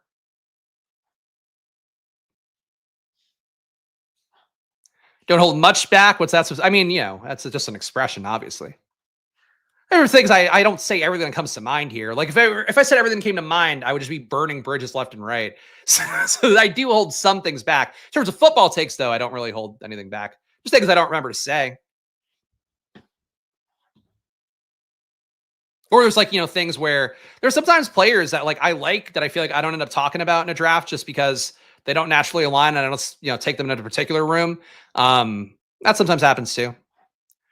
What are my current thoughts on Pacheco? Been clicking him more in fear he gets steamed. I don't think he should get steamed. He was one of the worst running backs in football last year. I think for a guy who had a good price tag that I was in on last year, was really disappointed with the run out. Negative 0.08 EPA per rush, negative 0.09 EPA per pass. 20% target route runs okay. 5% avoided tackle rate is like half the bare minimum you're looking for guys like Joe Mixon, Kyron Williams, your dudes out a lot of juice. That's really bad to see. Didn't get great red zone work either with 1.4 red zone rushes a game. Now you've brought in a couple more backs and you talk about Eli Williams, Eli Mitchell, guy who basically has been relied upon by the Niners a bunch to be a goal line back. Obviously the injury history is not great there. Then they brought back Kareem Hunt, they had Brashard Smith. I think Smith is more likely to be your generic Prince of the Year where people probably take him more than they should because they think he's going to be all of a sudden the guy that becomes a saving grace. But you just have such a big combination of all these dudes who can do the work. I don't know why they would be committed to Pacheco getting 20 touches a game at this point of things. Just finished hours sitting in a tattoo chair to finish nearly my full back piece. Thank you for the content. Wow. Very cool way to be my content to be used. So thank you, Michael, for watching and listening along here. I have no tattoos, so I have no frame of reference for it. But I do know that's probably a lot of pain, theoretically, though. I know some of you guys who get tattoos do. You really love that you get off on it. You love that feel of a hot needle pressing, penetrating your skin. Thank you. I'm glad to hear it. All right, so we got another spot here. Going to RB would be fine. Jaylen Warren, not a bad click for me with this room I'm building of mediocre dudes. Colston Loveland for the second tight end wouldn't be bad, but we do need to add some receivers in. We have Higgins here. I've grown to like Higgins more, but I do like Warren at the spot. I just think RB needs some help. Jaylen Warren, come on down. Starving receiver, absolutely more than I should. But a 2-3-3-1 build so far, building balanced yet again and hoping that that's viable. We'll see what we got around the bend here. Jayden Higgins goes. If I say a player out loud, Chad's taking him. Something to note for myself. A team skank soaks up Jayden Higgins, and as he should, Jayden Higgins goes 90 in some rooms. People really excited about Jayden Higgins. Even though that skill set, extremely duplicative of Nico Collins. All right, pick coming up here. All right, Mooney to add to the receiver room here. Give us some upside there. I like. Loveland still here. Let's get the second tight end. But I think Mooney really helps out the receiver room. So I'm going to go Mooney for wide receiver 4.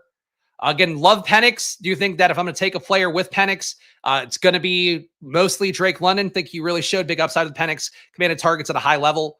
But Mooney was a big spike week guy, and Penix, I think, is going to have a lot of spike weeks. So I think that works. Let me reply to a text from Alex here. And so I was going to say we can do that before the... Okay. So asking me if I want to go to a brewery with our parent friends after pickup of Luca. So look at me being sociable too. Though I do have to be back. I'll be back in time for Luca's bedtime. I'll be back to build NBA lineups, but okay, I'll be fine. Just planning my life out here on stream, guys. You know the deal. Some people will just sit in silence while they do it. I like to talk through it because I hate dead air. It's one of the things to know about me.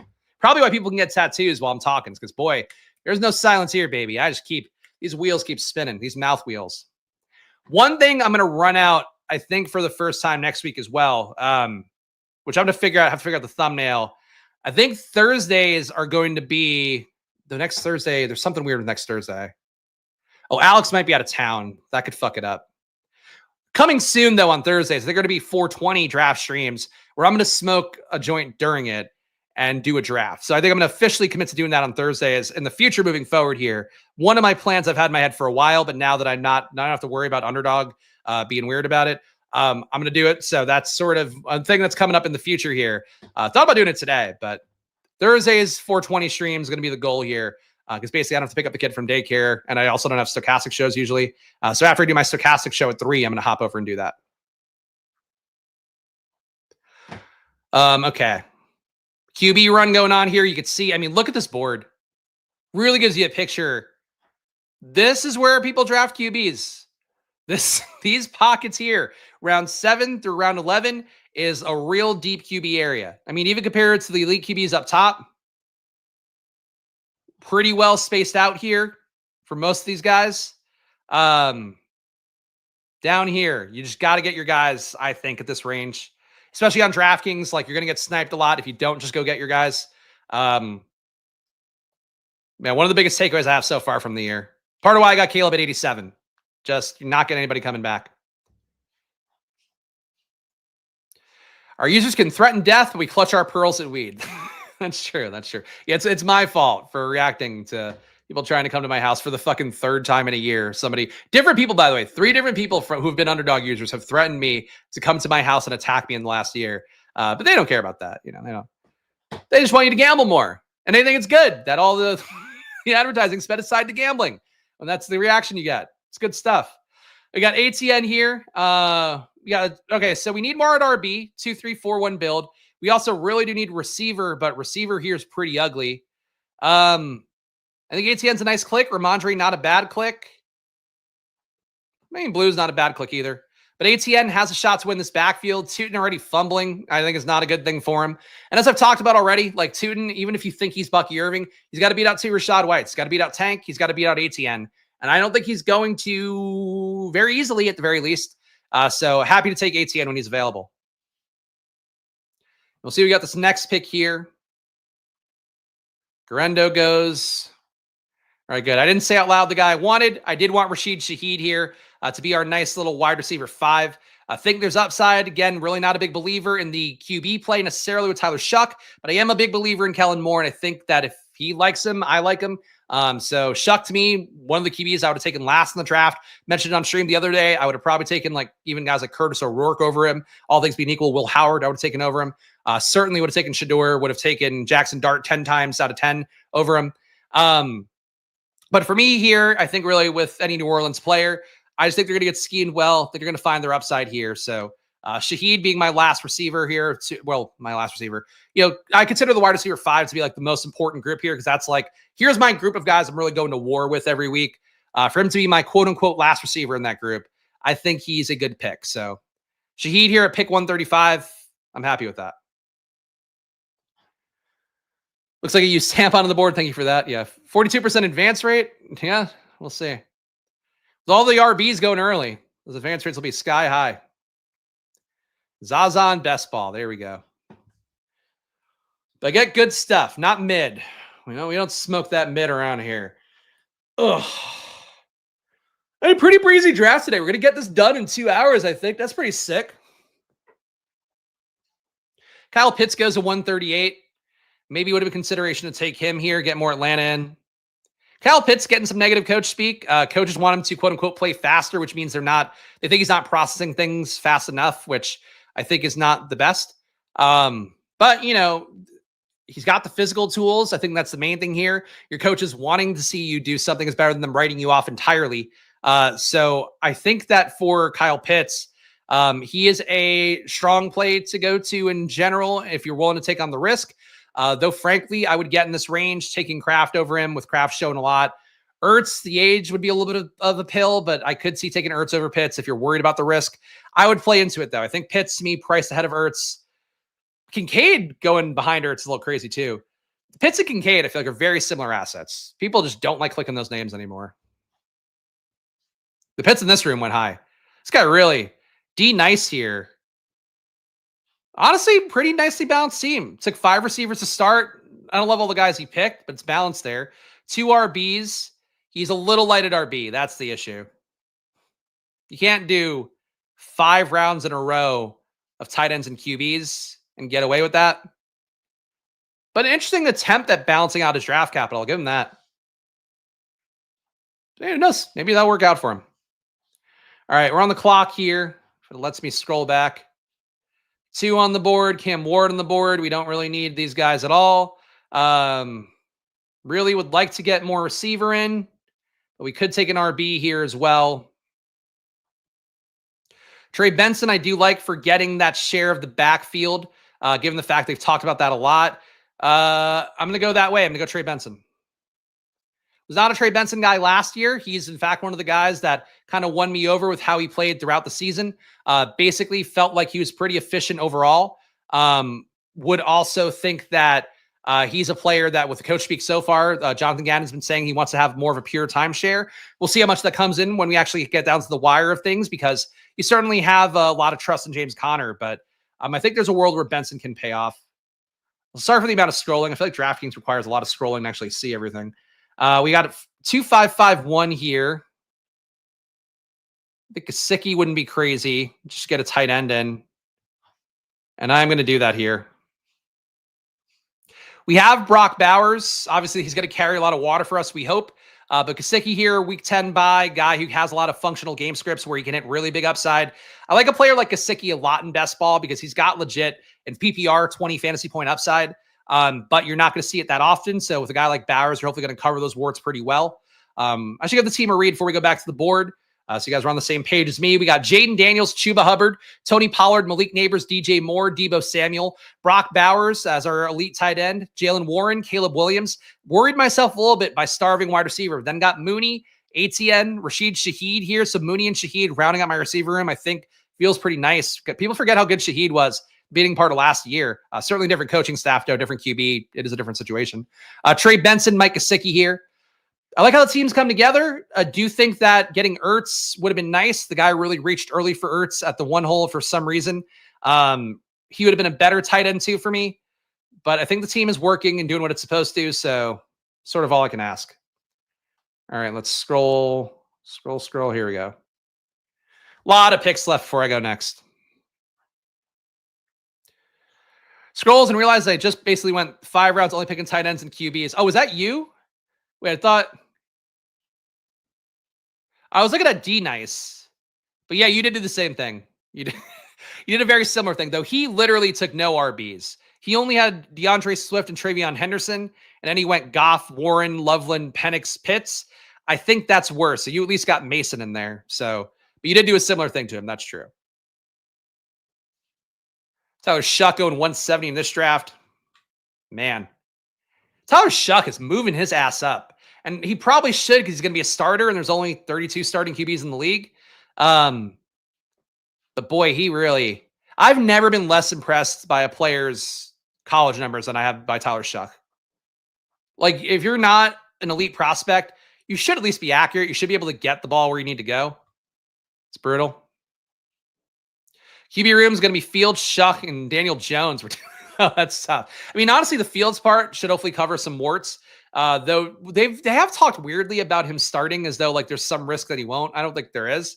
But maybe there's a chance there's a hook there. But I think Fields, I strongly believe Fields, they get the best out of him this year. The fact he was a league average passer last year in an Arthur Smith offense, now he's getting Detroit guys coming in, hopefully cleaning things up for him. I think those are all positives. Xavier Leggett, bit of a discount here because of Tet McMillan being in there and the Q tag on DraftKings. So we'll soak up some value here. We need more receivers. Xavier Leggett is wide receiver 6. I think feels okay. Xavier Leggett, for you guys out there that aren't total D-gens, weren't drafting pre-NFL draft. Xavier Leggett at one point was going 50 picks higher, at least on Underdog. I don't know where he was on DraftKings pre-draft, or I don't recall. Leggett's fallen a lot because of Tet McMillan coming in, which he should. But again, another guy that falls a little bit too much, kind of like McMillan. They both just pay too steep of a price tag. All right, we got our 6th receiver in. We've got 5 RBs. Decent pocket here. Again, can add Justice Hill for the 100th time in a row. But I'll take a shot at Jaylen Noel. Just spike week upside at receiver. Guy who will be competing for slot time with Christian Kirk. That'd be my main worry for Jaylen Noel. But he does a completely different thing than Christian Kirk because the fact he is a downfield receiver more so.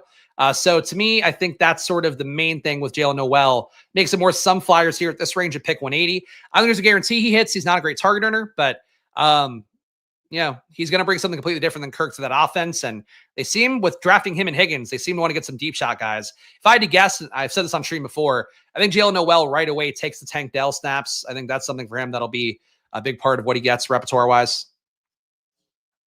Don't know why Fields would have a hook. Jets projected as a worst team. Tyrod will never fix that. Are they projected as a worst team? I don't think that's right. NFL odds to win Super Bowl. Let's see. FanDuel.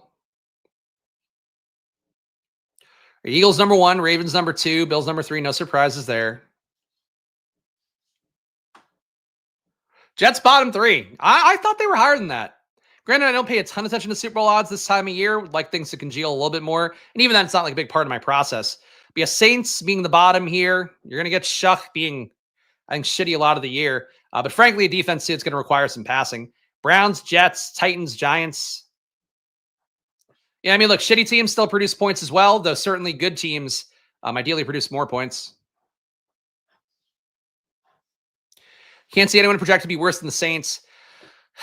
I just like... I don't know. So I've talked about this before. Like, I love what the Jets did in terms of like building up a coaching staff there and, really empowering them to make changes right away. Because my initial instinct was when you bring in Aaron Glenn, you're bringing Lions guys, you try to salvage that team and have one more year where you're like, all right, we got new coaches in. This team's now going to be a real Super Bowl contender. So you bring back Aaron Rodgers, you bring back Devontae Adams, see what you can do.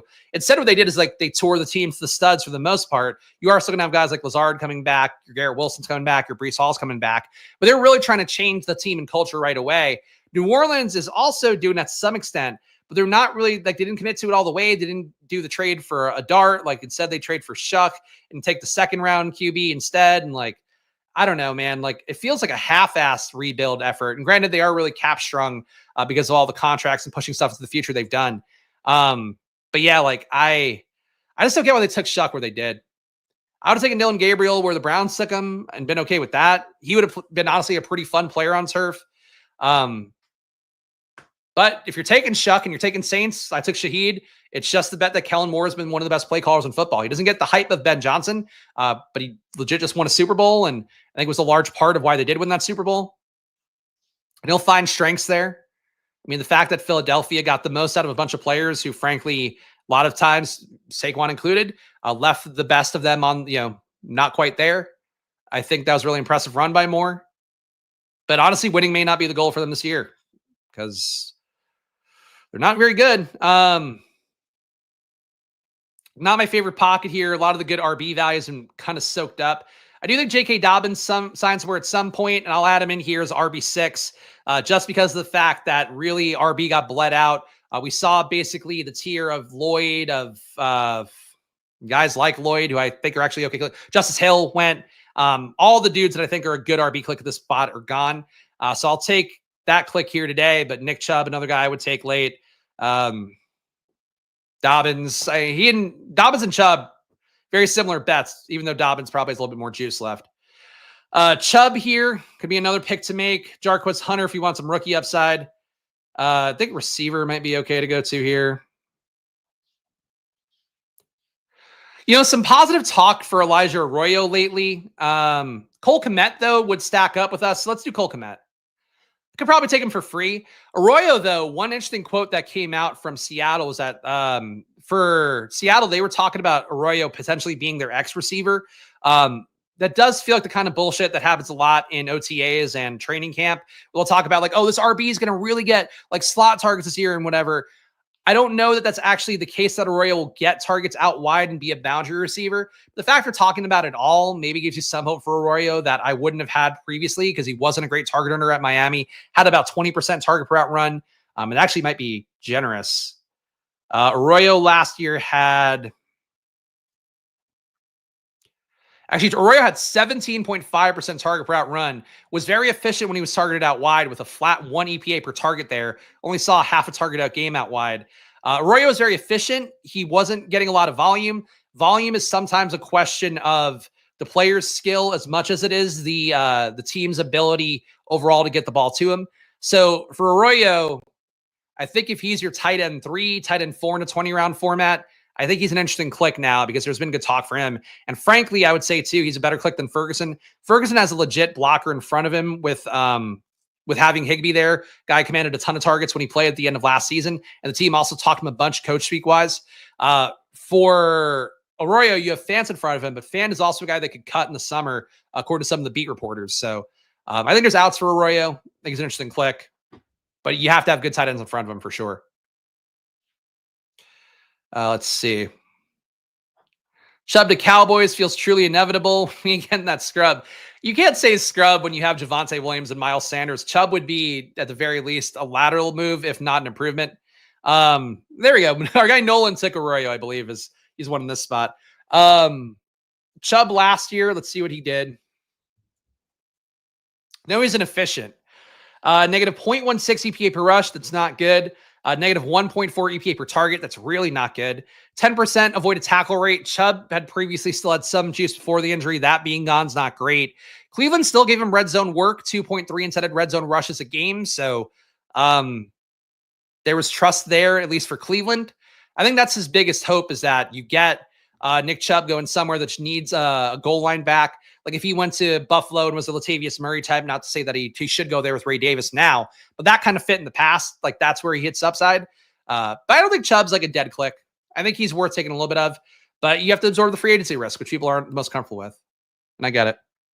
Given how RB's gone with free agents in the past with your Fournettes, your Kareem Hunt situations in previous years, or Ezekiel Elliott stuff, been really hard to hit on in the right way. So I get it. You would take a moment out there to thank the auto drafters, continue scooping Tank for us. I didn't know that was an auto drafter, but I was going to say, yeah, Tank Dell, not a guy you want to click at this point. He'll be back at some point, but not this year. Sad to see, but that's the way that goes. All right, we're on the clock here. We have a 2-6-7-3, so we are done at tight end, I would think. Nick Chubb here to round out the RB room, I think is the kind of flyer you could take. Woody Marks for contingent value, we could do that, but I really... Again, for a USC alum, really don't like Woody Marks that much. I'm going to go Nick Chubb. We got Chubb and Dobbins. I think at least one of them gets the free agent outcome that benefits them. And somebody will get hurt in training camp. Like, nobody wants to think this way, but there are people that will get hurt in training camp. And Chubb and Dobbins, I think, are live to jump on those spots right away if that opportunity arises. All right, one more click here. I think it's a receiver because we've got a 277. And I think I'm going to do a weird one. I'm going to do Jalen Lane. We have Jayden Daniels here. I could do Noah Brown. I also frankly like Diami Brown as a late pick. He's been getting some nice coach speak. Is he still available? Yeah, you know what? Fuck it. I'm not going to stack up Jayden. I'm going to go Diami Brown. Diami Brown, so tough to imagine a world where he's on the field a bunch, given the fact you have Travis Hunter being added in and Brian Thomas, two guys that need to play out wide. But they're talking a lot about using Diami Brown creatively, getting him opportunities to run after the catch. I think he hasn't scratched the surface of what he could do. With how he came on at the end of last season and the fact that he was the first addition to this roster for the Jags, I think Diami Brown is still a click. Probably more of a click when you have a Jags stack, but we did what we did. So final team here. We got Jayden Daniels at QB. Chuba Hubbard is a good value. Tony Pollard, a little bit of a value as well. Malik Nabors, DJ Moore, Deebo Samuel, pretty good with the top three, especially with elite tight end Brock Bowers and Jayden Daniels on the team. In the flex spot, we got Jalen Warren. We then have Caleb Williams here, stacked up for Chicago. Darnell Mooney, Travis Etienne, Rashid Shaheed, Trey Benson, Mike Gesicki, Xavier Leggett here, making up some wide receiver. Jalen Noel as well for the spike potential there. J.K. Dobbins, free agent RB, just taking a shot at RB because RB got bled out of any of the fun names late. Nick Chubb as well, free agent shot, who knows. And Cole Kmet is our third tight end in case Colston Loveland doesn't get there. Cole Kmet might in this offense. Cole Kmet's still getting paid big money as well. So that's the final team there. And we did three platforms in 2 hours. That is not bad.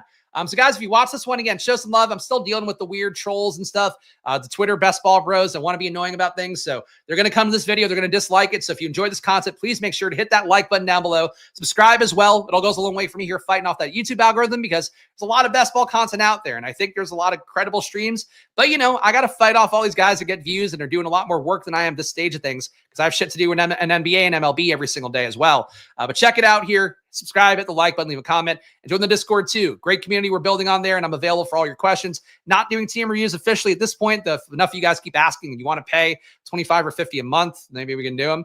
But either way, Discord is $5. You get in there and join a good community here and also get access to some of my stuff, including the news updates I give as much as possible in there. Check out Drafters as well. Would not be doing this show if it were not thanks to Drafters. Promo code SPLASH on drafters.com or on the Drafters app. Gets you a $100 deposit match. And again, you can see here how far we saw Updog earlier in the chat. Guy who finished top 2 before. Of other guys in the community as well. Wounded Geese finished top 10 a couple years ago. That's what happens on Drafters. You have big shots at big money on there despite putting in less entries. And that's what a lot of you guys honestly probably need. So check out Drafters, promo code SPLASH, $100 deposit match. I say that non-derisively, by the way. But really, we all need shots at making money with not maxing out everything. I think that's a nice thing to have in best ball. And gamble responsibly, guys, even though it is always money time here on the Splash Play channels. Follow me at Chris Spags. Follow this channel at Splash Play Bets. I'm probably going to be doing some streams on Memorial Day, at the very least an NBA video, but not sure if there'll be anything this weekend, but subscribe, hit the notification bell. You know if I go live. Hope you guys have a great Memorial Day weekend, no matter what you are doing. If you're going out, you're just chilling at home. I hope it brings you joy and gives you some fun. And I'll see you guys again soon. So catch me in the Discord. Enjoy your days, guys. Good luck. And wait, actually, you know what? And here's a nude egg. There we go. We haven't done that in a while either. Okay. Bye-bye.